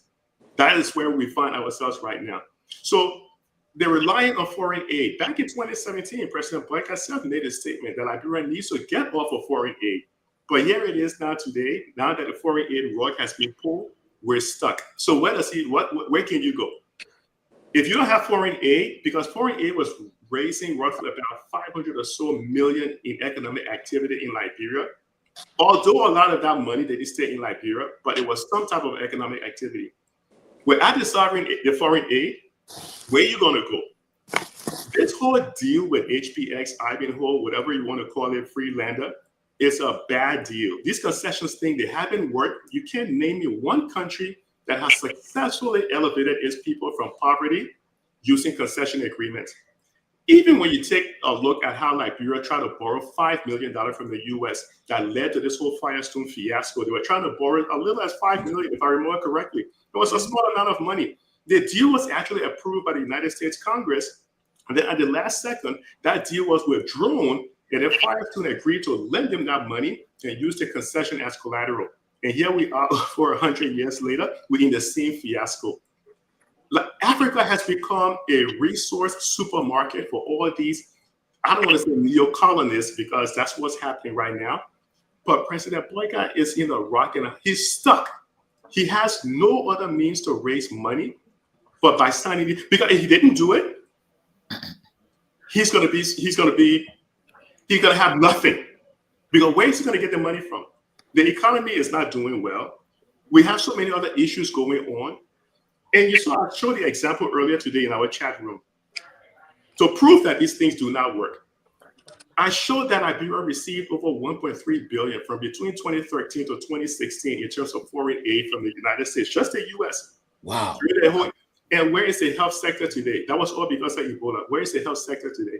Do we have world-class hospitals in Liberia, world-class doctors? No. 1.3 billion. It's on the US government's website. I didn't make it up. They put it out there and said, this is how much money we're sending to Liberia. And in fact, during the time that the US sent that money to Liberia, Liberians became poorer.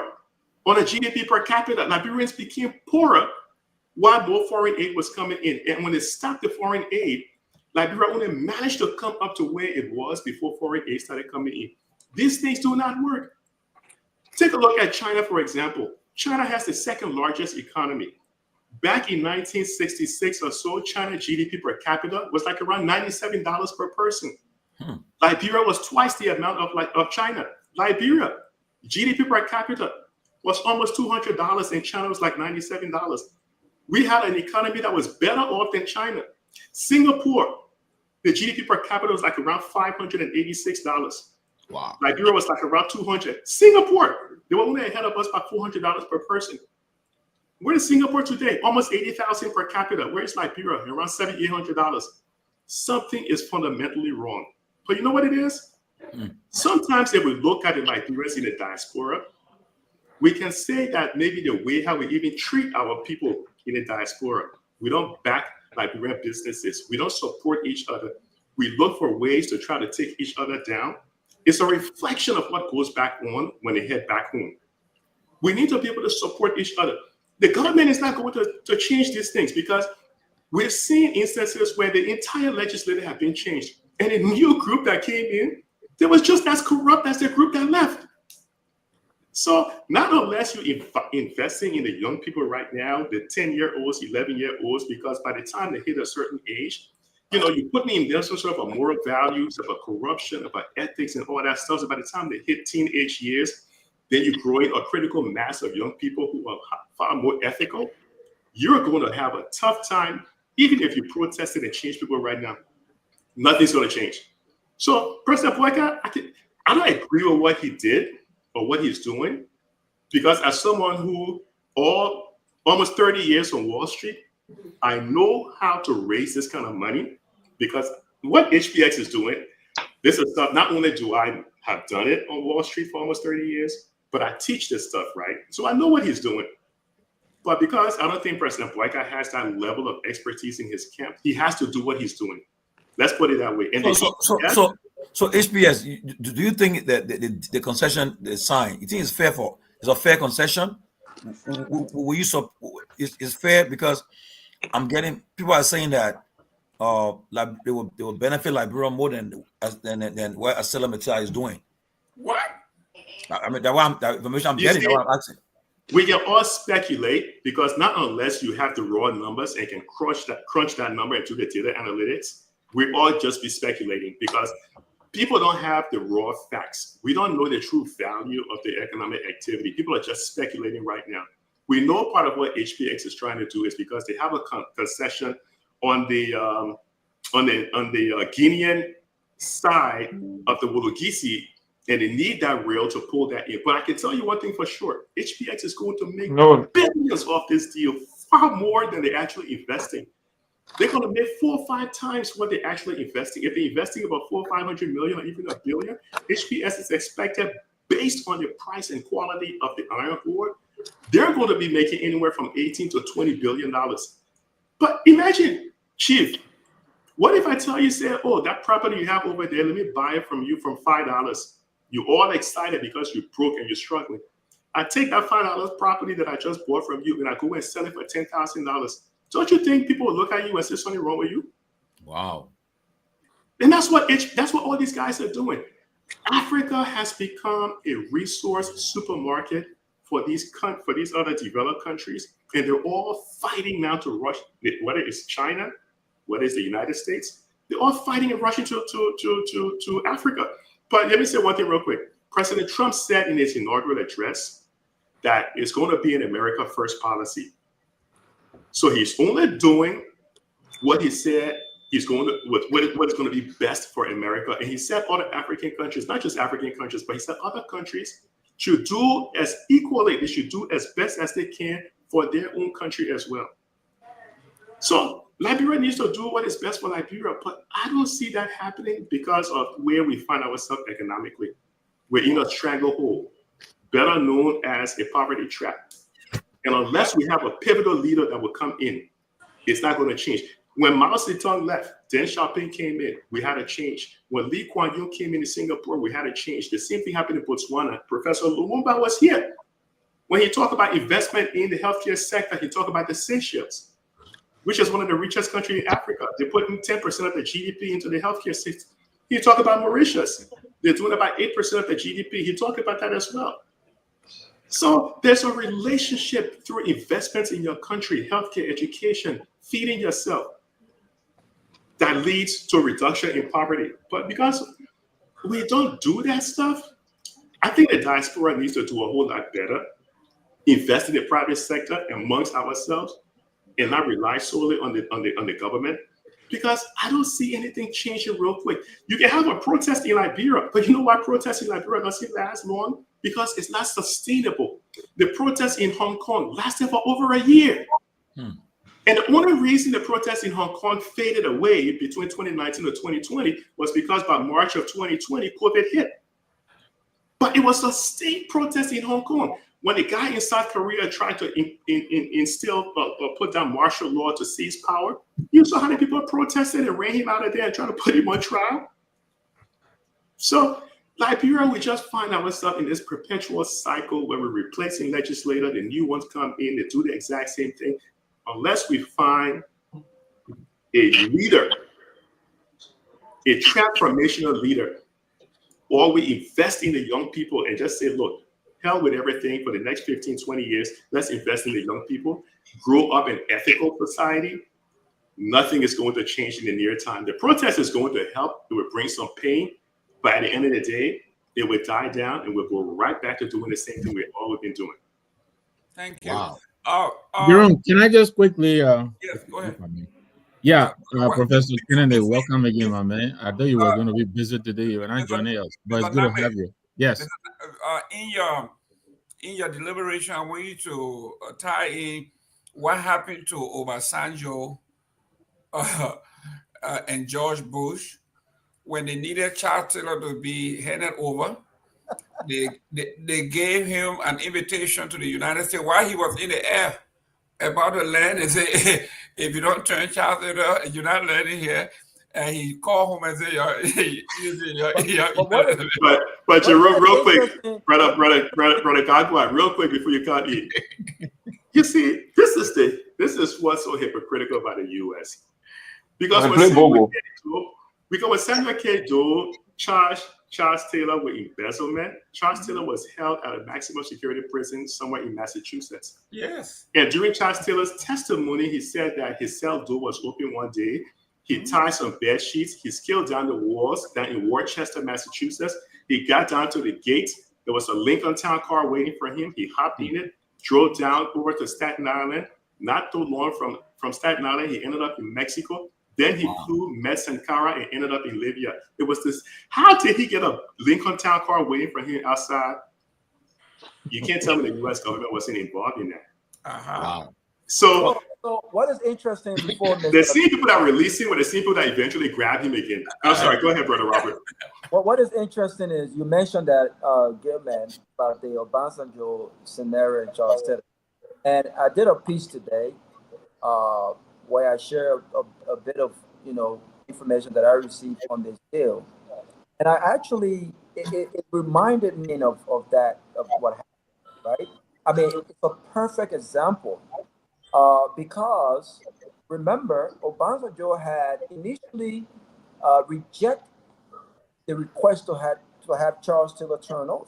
Yeah. And he insisted that he would not turn Charles Taylor over until a legitimate democratic government had requested the turnover of Charles Taylor. Until he had that trip to DC. Mind you, after that happened, it was not even a good 40 hours. Charles Taylor was already en route to the border between Nigeria and Cameroon, where perhaps he would have never been seen again, right? Because the Cameroonian authority, he had his good friend out there, they were willing to take him in. And he was crossing the border with over $2 million in cash. And it was interesting that people would convince me or anyone else that Obasanjo somehow did not know or was not in the know of Charles Taylor's escape from Nigeria to Cameroon.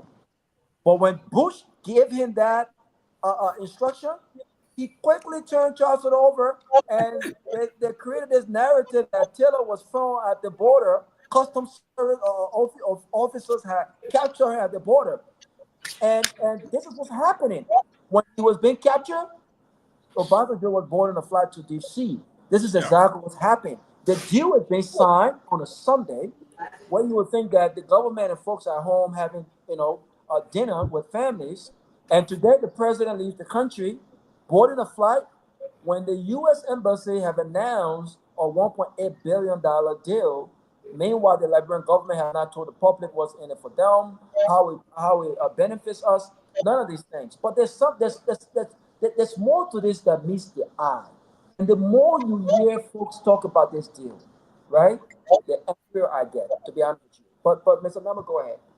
No, I could agree with you and Larry more, Robert, on the the hypocrisy of the U.S. government. And Jerome, I give it to you, Republicans. Although a lot of us identify with the Democrats, but when it comes to stiffening of the spine to take a decision where it is necessary, the Republicans, they've always come through. I remember the scenario, and Robert has already talked about it. I'm not going to dwell much on it as well, Larry. But we all remember when we were perishing in Monrovia. It was Bill Clinton who was in the White House. He had 2,000 Marines on the ocean. And the guys were doing whatever they wanted with any and every one of us until George Bush came in and said, the charge and, put his foot down.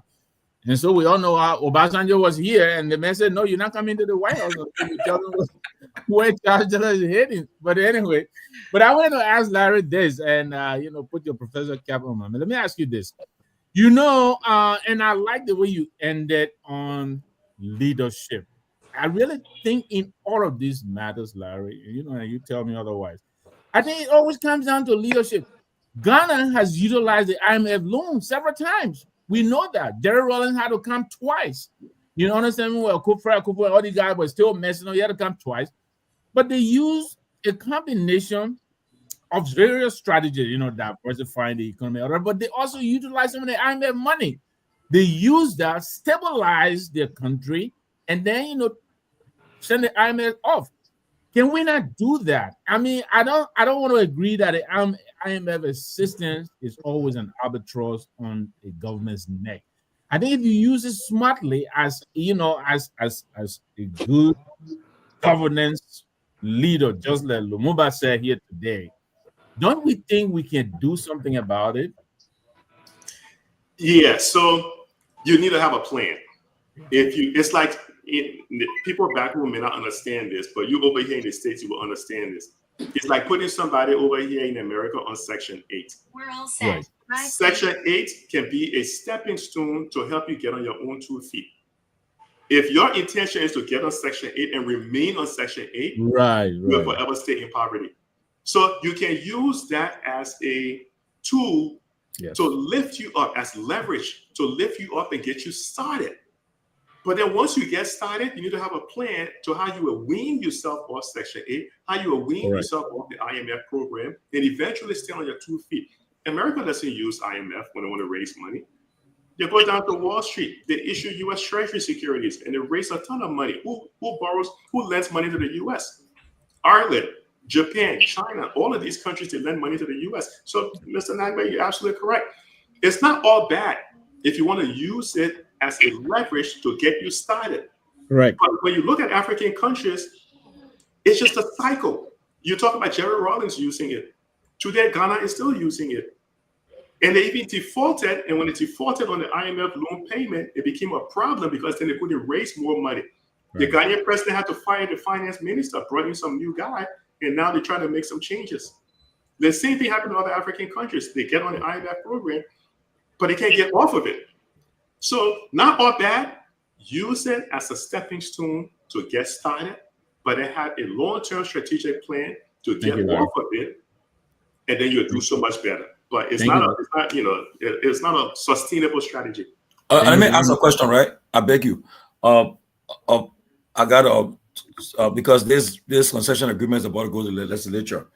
I got legislature is asking me to ask you guys, what if you were advising member of a Liberian legislature, what you advise them to do with a concession agreement?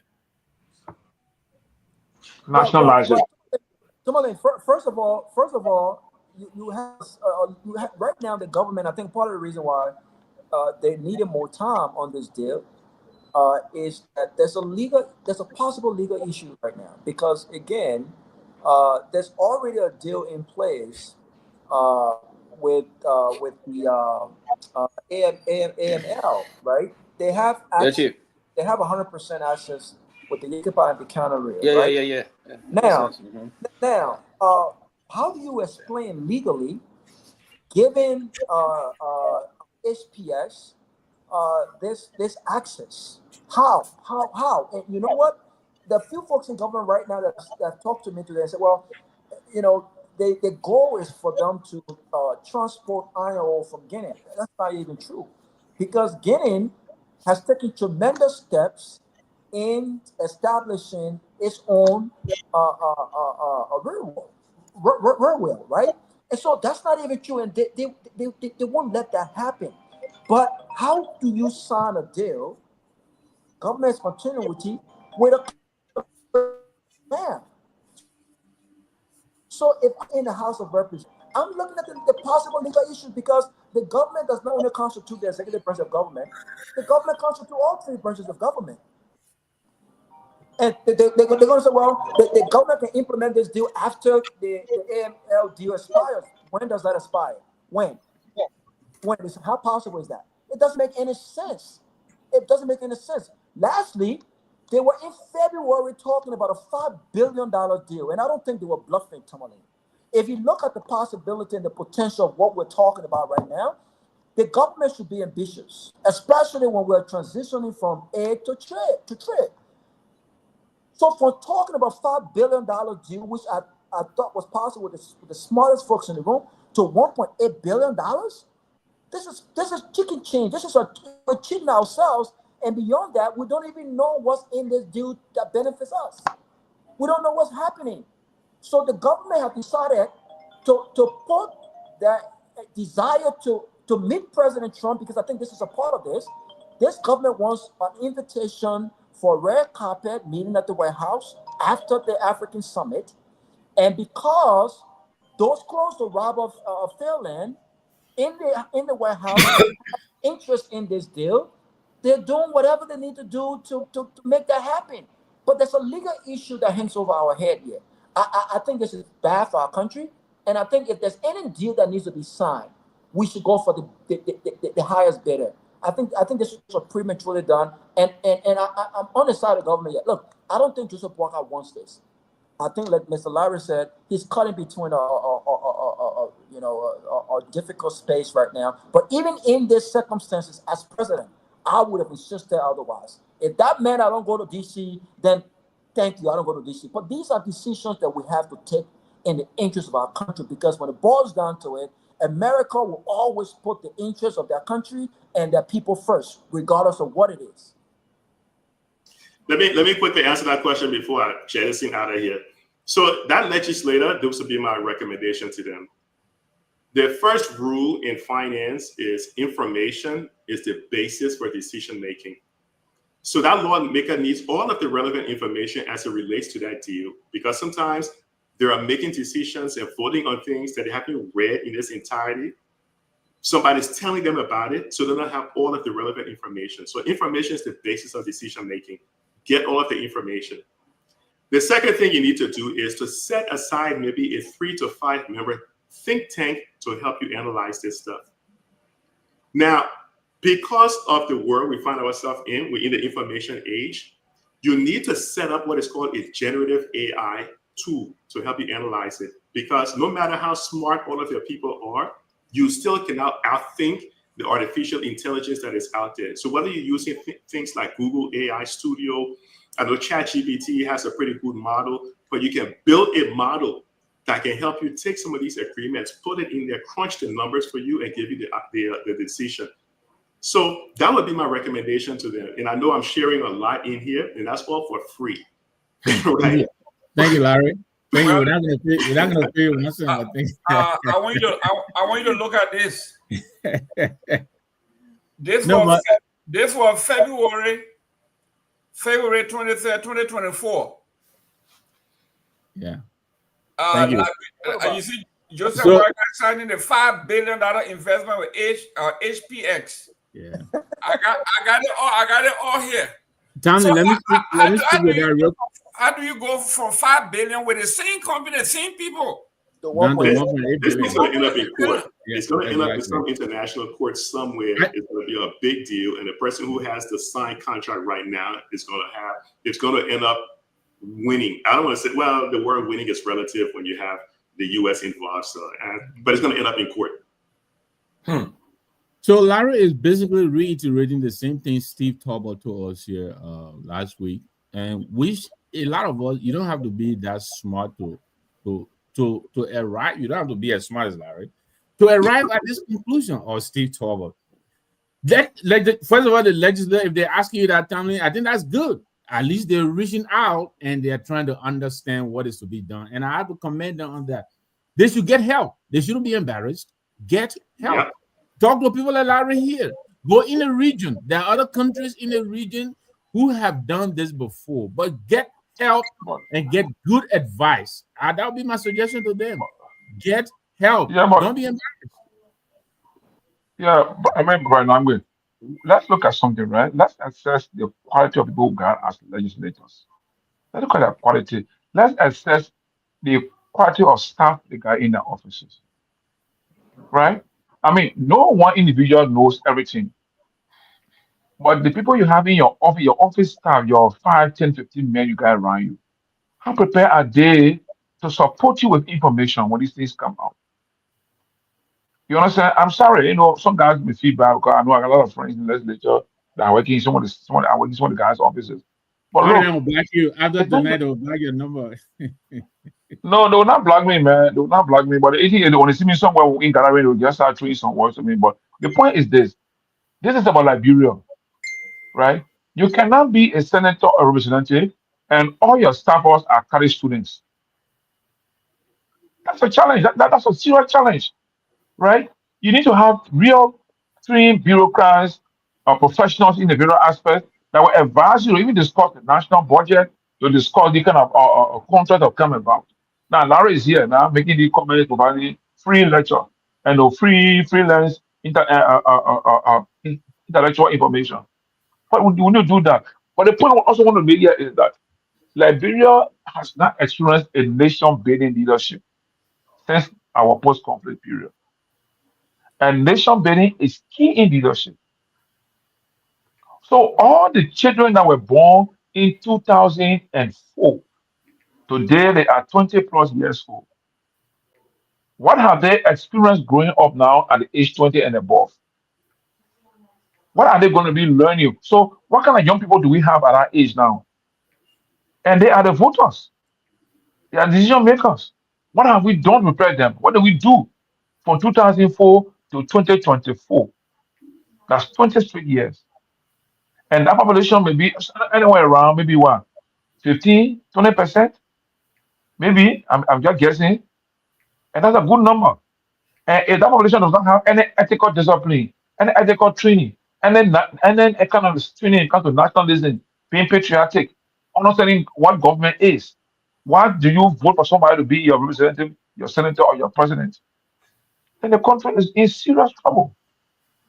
Serious trouble, right? Now, yes, they were having a protest for July 17. This protest need to be clear. What are the issues that you want to protest about? What are your recommendations against those issues that you're protesting about? You understand? And I will take some more time to come back. Like I heard my brother Garguah and other guys talking about democracy and dictatorship and rest of it. Who define democracy for you as African?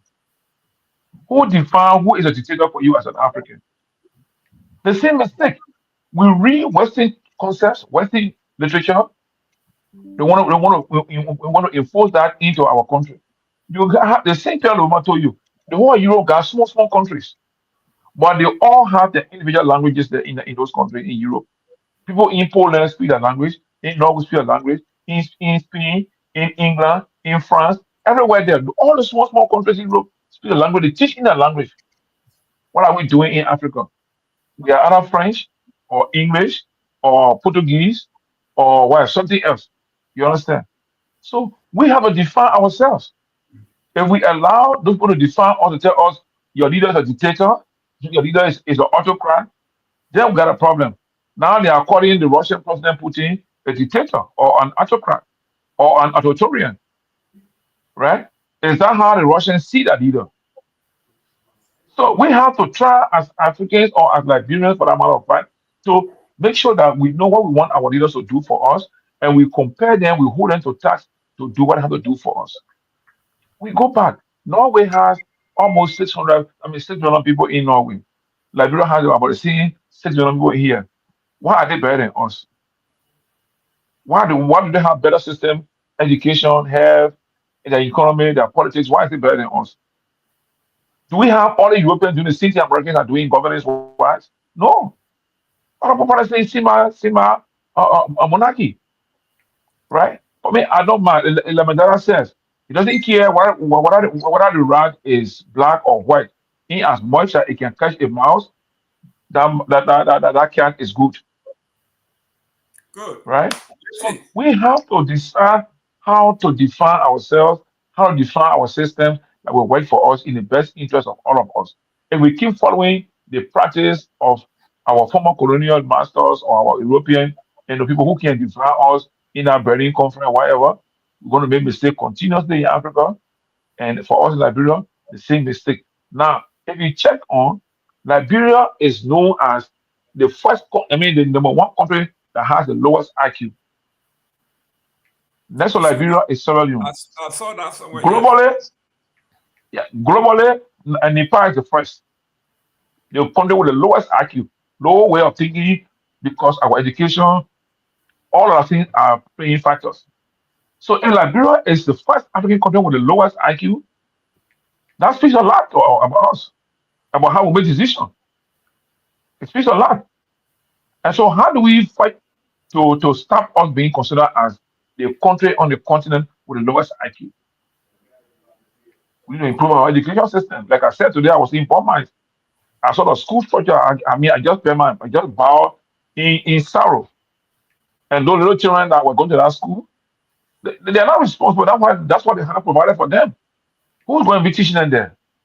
The man who just feel in high school, and because he wants job, somebody go open school, got make money, and say, okay, can't be teacher for first grade, second grade. Today, I listened to one program where in Sano, right? In Sano, they have first grade and second grade in one classroom. What is that? Why are we doing ourselves like that? And Sano is one of the richest part of Liberia with gold. I went to as far as government can, what they call, what the place include, man? Oh God, what a country in the place? What place called government camp? This is where I saw gentlemen and ladies. I saw young men breaking rock in mortar. They have this iron mortar with iron pistol. Young men, body men, breaking the rock to clean. I saw young men with sponge and water cleaning the foundation of the house. I said, what's that? They said, we'll find gold. You ready? I'm sitting out in the evening observing the evening activities in government camp in Sano County in the Kehleboe district. But Jere, not Kehleboe, Jere district. But Kehleboe is a global district. In Jere. That evening, I was sitting around, saw the young men with bucket and water with a staffo, with a sponge, rubbing on the wall, on that black house where I was lodged in, cleaning the foundation. I said, God, what are you doing here? He said, Papa, one activity I will find gold inside. Can you imagine that? And to access that community government camp, my brother, is a dangerous track road to travel on. Up to now, I can't go by that road anymore. That yellow road is fixed. All the bridges are good. Otherwise, no way. I will remain in Greenville. I will not go nowhere more than Greenville. Thank you. So the country is wealthy mineral wise, but our management of our mineral resources is difficult, and we need to put premium on the mineral of Ghana country. Mineral will finish. The diamond, the gold, the iron ore will finish, and when they finish, we finish. So we need to make sure any agreement how to do with diamond, gold, or iron or whatever, we gotta put more premium on it because they don't grow. Those things don't grow. You can play rubber today, after 20 years, you call it a replant. But the diamond, when you dig it, it's gone, it's no more there. So we got to try to put more premium when negotiating on this thing. Diamond, gold, iron ore, crude oil, and the extractive industrial aspect. We got to put more premium on it. Thank you, guys. Listen, it's after 9, it's after 1 in your part of the world. We got to push our cartoon tomorrow. Tomalin George, it's all yours. It's time for me to go at 9 o'clock. So, Chief, your closing. Yes, thank you. Go with my closing, so it's yours. Take us out. Yes, we're looking at this this concession of a sign. I hope I will put it in the chat room. So I just got it. Somebody else sent it to me, so we all can do our research on it, because they are saying that it is beneficial for Liberia. That's what they are telling me. So I want everybody to take the time, look through it, and then we can have a whole show on this agreement maybe tomorrow. So we're gonna put in the chat room, let's look at it, because there's an issue that's trending now. And as you guys are talking, the people who signed the agreement watching the show, and they just sent me the information. So I will share with you guys in the room so you guys can see it.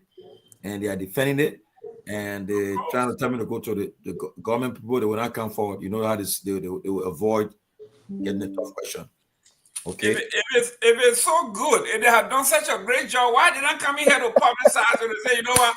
Look what we have done for the country. Why are they running away from it? That's what they just said. They're saying that the guy who signed an agreement, the guys are saying we are a transparent company. Anything you need to know is on our website and in the press release dating months and years. So we'll check it out. But, okay. So my uncle and my grandfather that don't have a light in Basel, how do I go to the website? How? May I tell you, how many people, what a population like Liberia that has internet, that have where I can go to the website? What kind of transparency is that?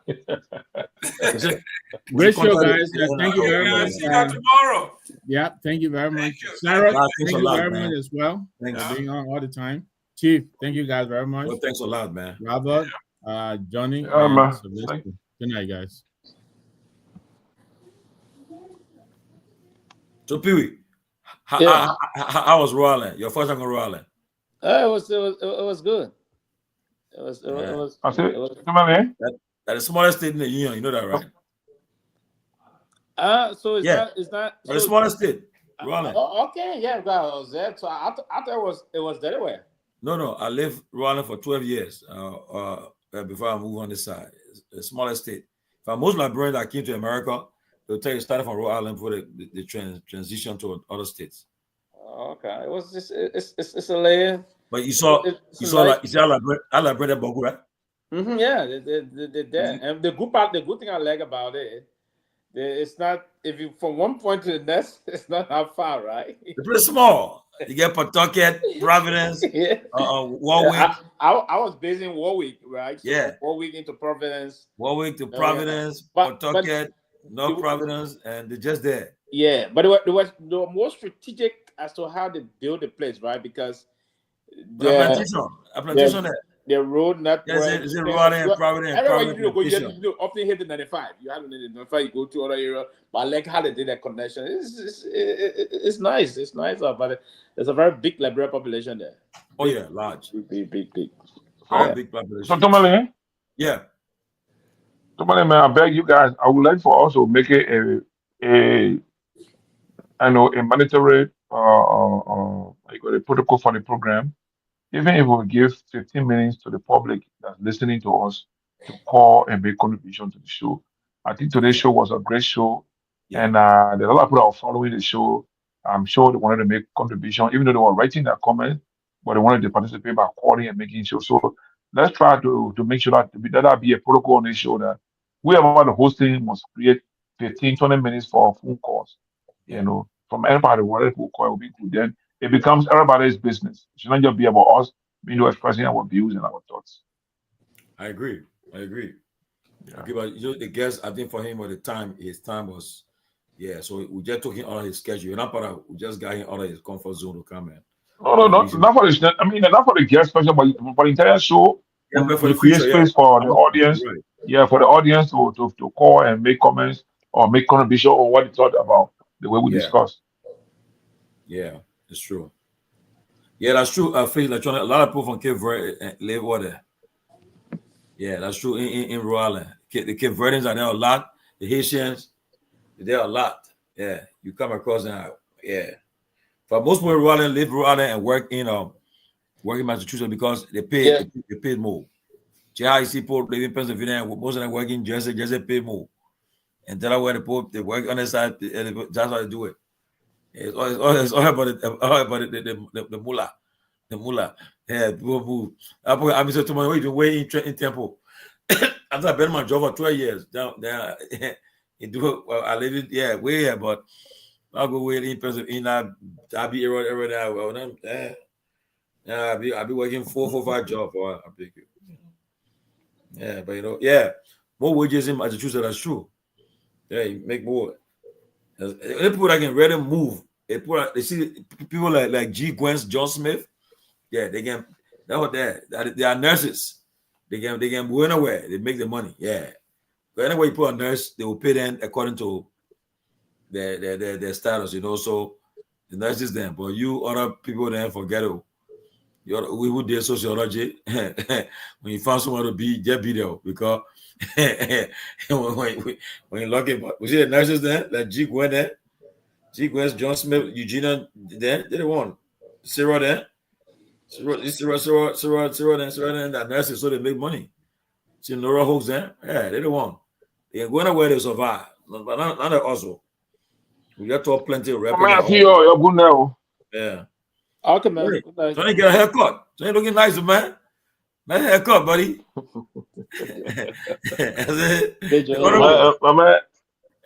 My man, they said the goat. They said better go sweating. Well, because I got any hair on it. So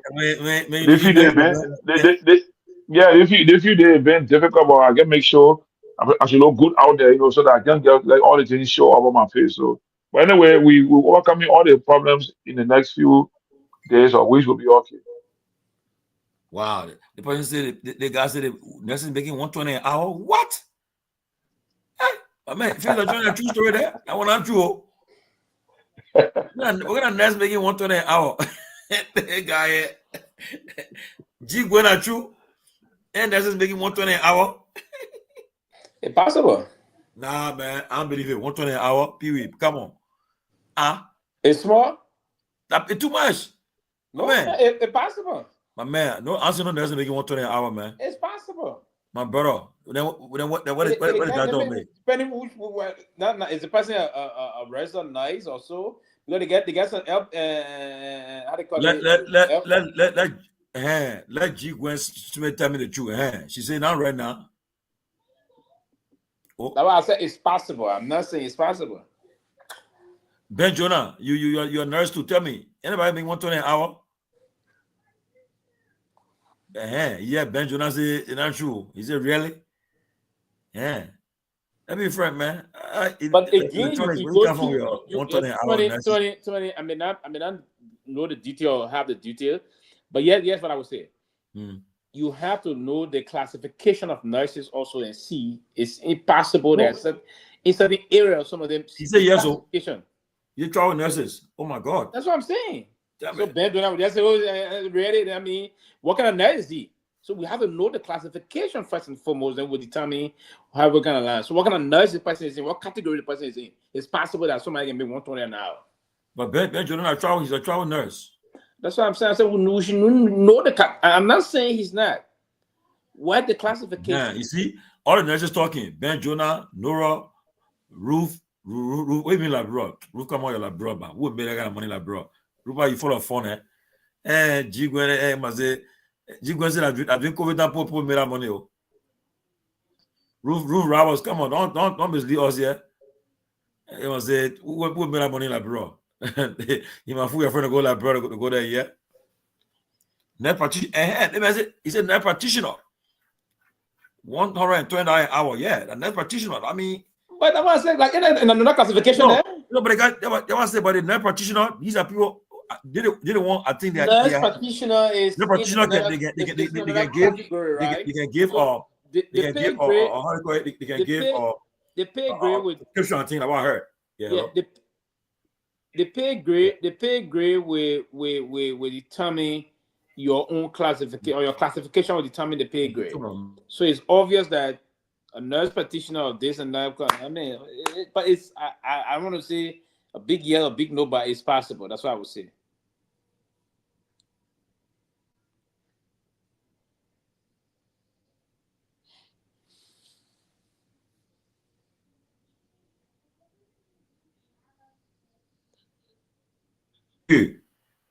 Maybe lecture in the audience one on a call. You talk to the audience, please. I beg you. Give me 5 minutes. Yeah. So, but yeah, basically, that is the end point. And I saw Ben Jonas.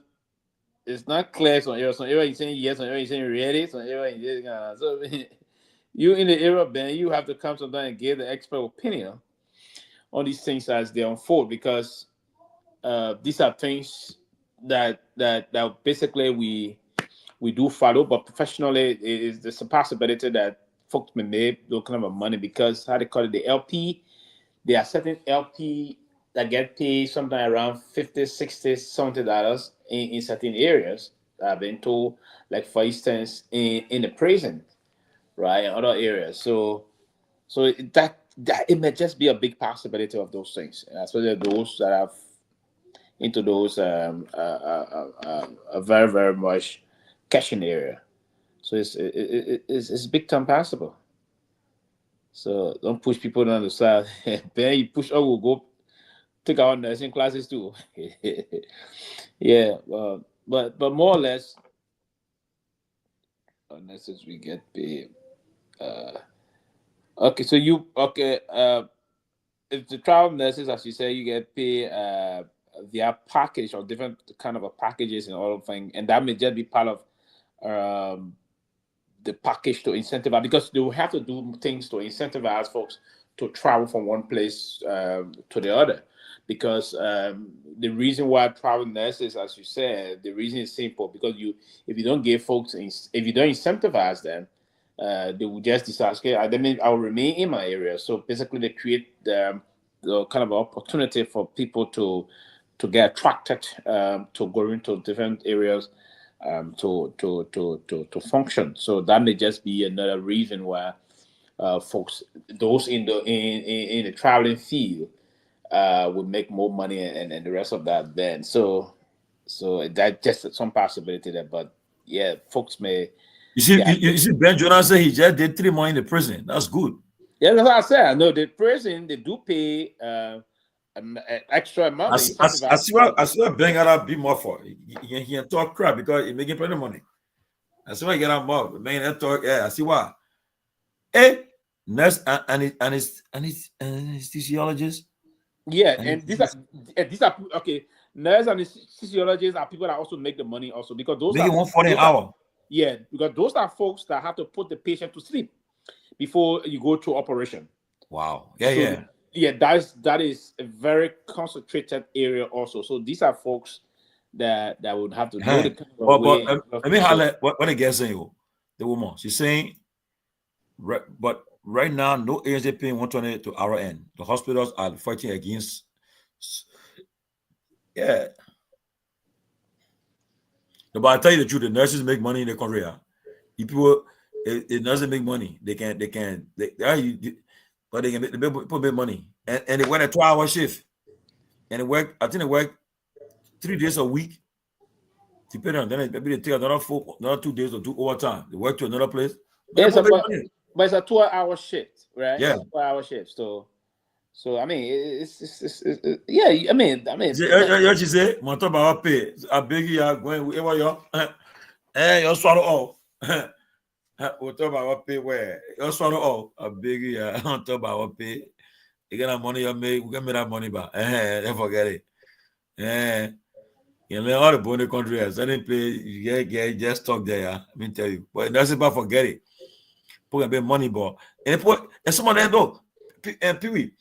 I remember when I came to America newly, I working somewhere with it was working to one facility with the nurses there. What's someone doing? Someone there they sit to the desk all day on their phone. Any certain time they go around, they give the people the medicine. They tell the people do the people pressure and they change their bags, all they do, and they making plenty of money. But then you the one they would send. I said, yeah, they put you still manipulating you. You be pushing around here. You better excel, improve yourself. Anyway, then they will bullshit you, bluff you, man. They don't care. They'll tell you to go to that one. But they put money. And an update on Joe Bugger, he landed now. Bugger left early this morning. The press. So I think he'll be arriving in the early hours of tomorrow morning. He'll be arriving. No, but if he come on Ethiopian Air, I mean, he landed this evening. Yeah, they left early this morning. Yeah, if he was bound on Ethiopian Air, then he landed at 7 p.m. Eastern Time, Newark Airport or DC. I will check with one of the guys that travel here. I know I will get information. I'm sure, yeah, but they came. But now, like that, when they arrived, but you see the picture, I think he landed. You don't think that DC people welcoming him? Oh, they ain't in the country already. Because I'm seeing the Liberian ambassador to the U.S., Dr. Conte here. Oh, then I thought the man who working with the weapon man. Okay, the weapon man guy. Yeah, because you see here there. But here. But if I try to just my man, big about my man, I give you credence, let our credence right here, man. I beg you. The man presented his credentials already. I told you. My man, Pewee, somebody told me somebody say that the deputy ambassador protocol. No, when the president is busy, somebody can receive it. So he presented it already. Yeah, he said he landed already. IAD. Okay, he in the country already. Yeah. I said he came on Ethiopian Air. Damn it! So that's straight fly. Yeah, you leave early. You leave Monrovia by 8 a.m. 1 hour 45 minutes to Accra, and then you arrive in Lomé, Togo by 11. Let's say by 11 almost 11 a.m. in Lomé, and then you board Ethiopian Air from Lomé by 12 hour time, West African time, right? 12 p.m. Liberian time. You leave Lomé. And you fly for 10 hours into 10.5 hours into either IAD or Liberty Airport, Newark. Well, so the Papa now I think maybe tonight they let him go sleep. He will sleep tonight, good sleep. Yeah, that's a long haul. So he have to meet with the team tomorrow morning, prepare for the White House visit. That place, there's no place to make mistake. No can be error. Trump is not a regular president. You make mistake to that place. You go. But first, before you meet the president of Trump. The team now they're not briefing already. So okay, you're meeting the president from Liberia, from the country, for Liberia. They're up there on Liberia.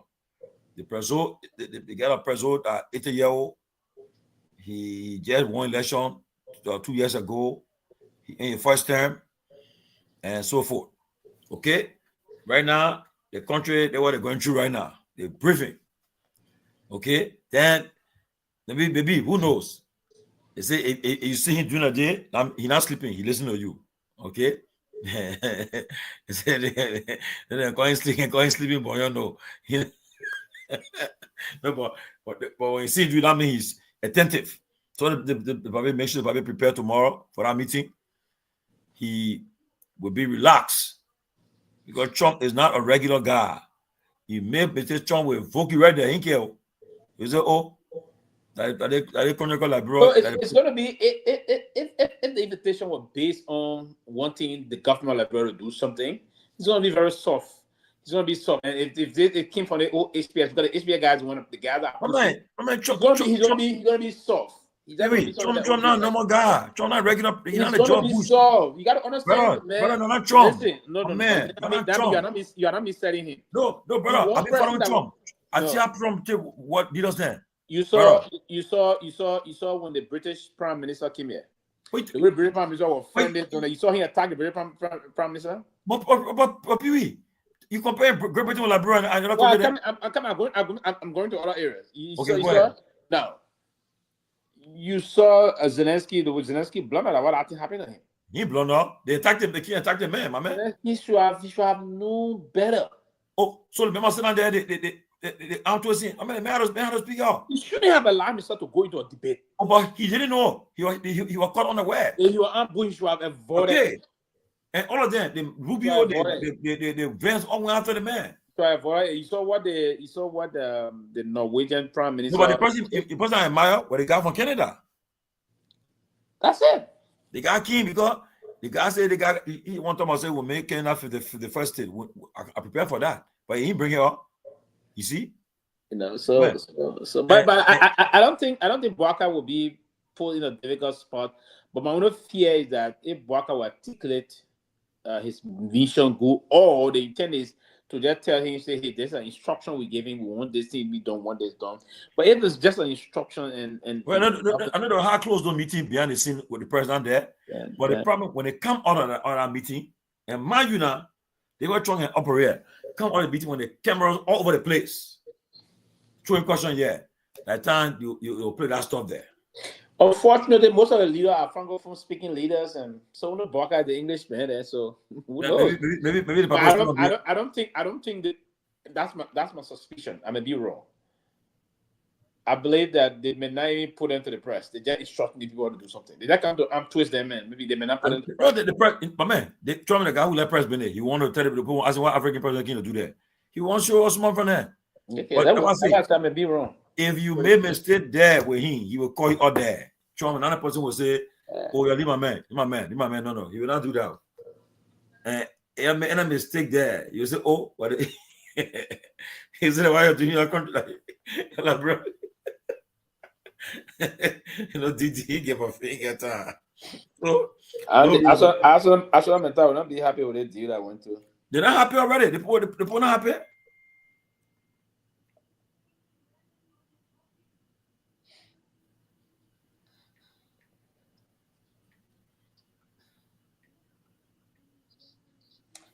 Oh my God, you went tomorrow, man. Yeah, my man. I know. How would it drive? It was smooth, good. How many hours? 5 hours? No, 6. Okay. You do well. Yeah, I do well, my man. I do well. I had to drive to Virginia to go weekend, but I did it. What Manasseh? But it was about almost 3 hours. But I stay. But I go have my daughter with me, so I managed it. But dude, so what are you talking here? What are you talking about? Not a mess at all. But I wish President Bwaka well. I pray that he will make Liberia proud and he will do his best, and he will come from the White House with flying colors, and we'll cheer him and rooting for him. JMB, go and make us proud. Go and do your thing, and help and showcase the arrest agenda. We look forward to coming from the Oval House office, and we're celebrating. We celebrated the Security Council election. We celebrated Oval Office visits. We foresee it. I'm praying and wishing for the best for Liberia, and to make sure that we come from all of the office there with Good one. So Kind was gonna D. Maybe they get y'all pray, $2 all y'all watching the show, all Liberians, y'all pray for the president and his delegation. Who's the best? $2 billion to do our roles. Oh, Start open our mineral resources to them to do some work in the country, to come in and invest, to just connect the country by role. I want to see when initial $2.5 billion and just put in American companies, construction companies, or some Mexican good construction companies in, and start building and begin the process of building the roads. Connect the Banga Manikama, you hit that. Also, that the Medicama highway not ain't already finished. No, it ain't going nowhere yet. It just took it from I just started since the Dothan. No, Dothan they were trying to initiate. They didn't do it. No, but it started that road. No, the road there, they didn't do it. That road, they didn't do it. They were planning to do it. They didn't turn it up. They were trying to turn it up. They didn't put one quota on it. Wow. Yeah, the first time they already put quota on it, the Guar administration. We had put a quota there, right? Yeah, but they're saying that Madam Salif then decided the negotiation with the Kuwaiti fund, but it didn't materialize then. So the Guar administration came with that. That's the time the Kuwaiti approved. Because the Kuwaiti had approved, but then they made the first funding available. So the road is from Banga now, from Banga all the way to Sarai. But the Ganda Hapa Highway finished too. The where? The Ganda Hapa Highway. Where? No. It finished too? Nothing. How about they had the Benikuma Highway, they had the Ganda Hapa Highway. All the road there still finished yet? Nothing happened. Nothing not even go inch. Oh. Yeah, but the Lofa road, at least from Banga to into Sarai district now is done. It's paved.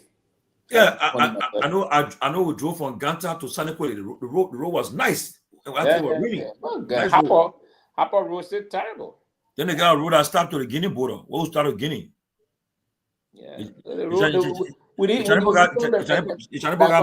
got mad when Liberia started doing. They got mad. They cut all the support off. Yeah, that change that country forward now is to just when you go Laura said, how about the fish town pave? Laura is saying, how about the fish town pave? How about the fish town is paved? That's the African Development Bank did that. Okay. The African Development Bank did that. How about the fish town is paved? Fish town to then Peabody fish town to Peabody. No, so is it? It's from fish town to Peabody, then Peabody to Hapo. That portion is something that the African Development Bank had approved, but they've been doing that. They started doing that road since 2009. 2009. What taking that time long for? The money not there? They've been doing that. So they've done it now from fish town all the way to Hapo. So you see other area that's very terrible. From Grand Judea coming on as they were not being done. So we need approximately around, the projection was around $1.5 to $2 billion can just solve our road problem in the country. Connect the entire country and solve that problem. That's what we need. So if the Baka material will be very thoughtful to initiate a kind of conversation with the Trump administration to say, okay, we need this to start our road project, it will help the country. Yeah. Hey, man. Yeah. I pray for the best. Yeah. Who's the best, my people? Praying for the best. Because we need it. We need it. Okay, Manjo, tomorrow. Okay, see you people.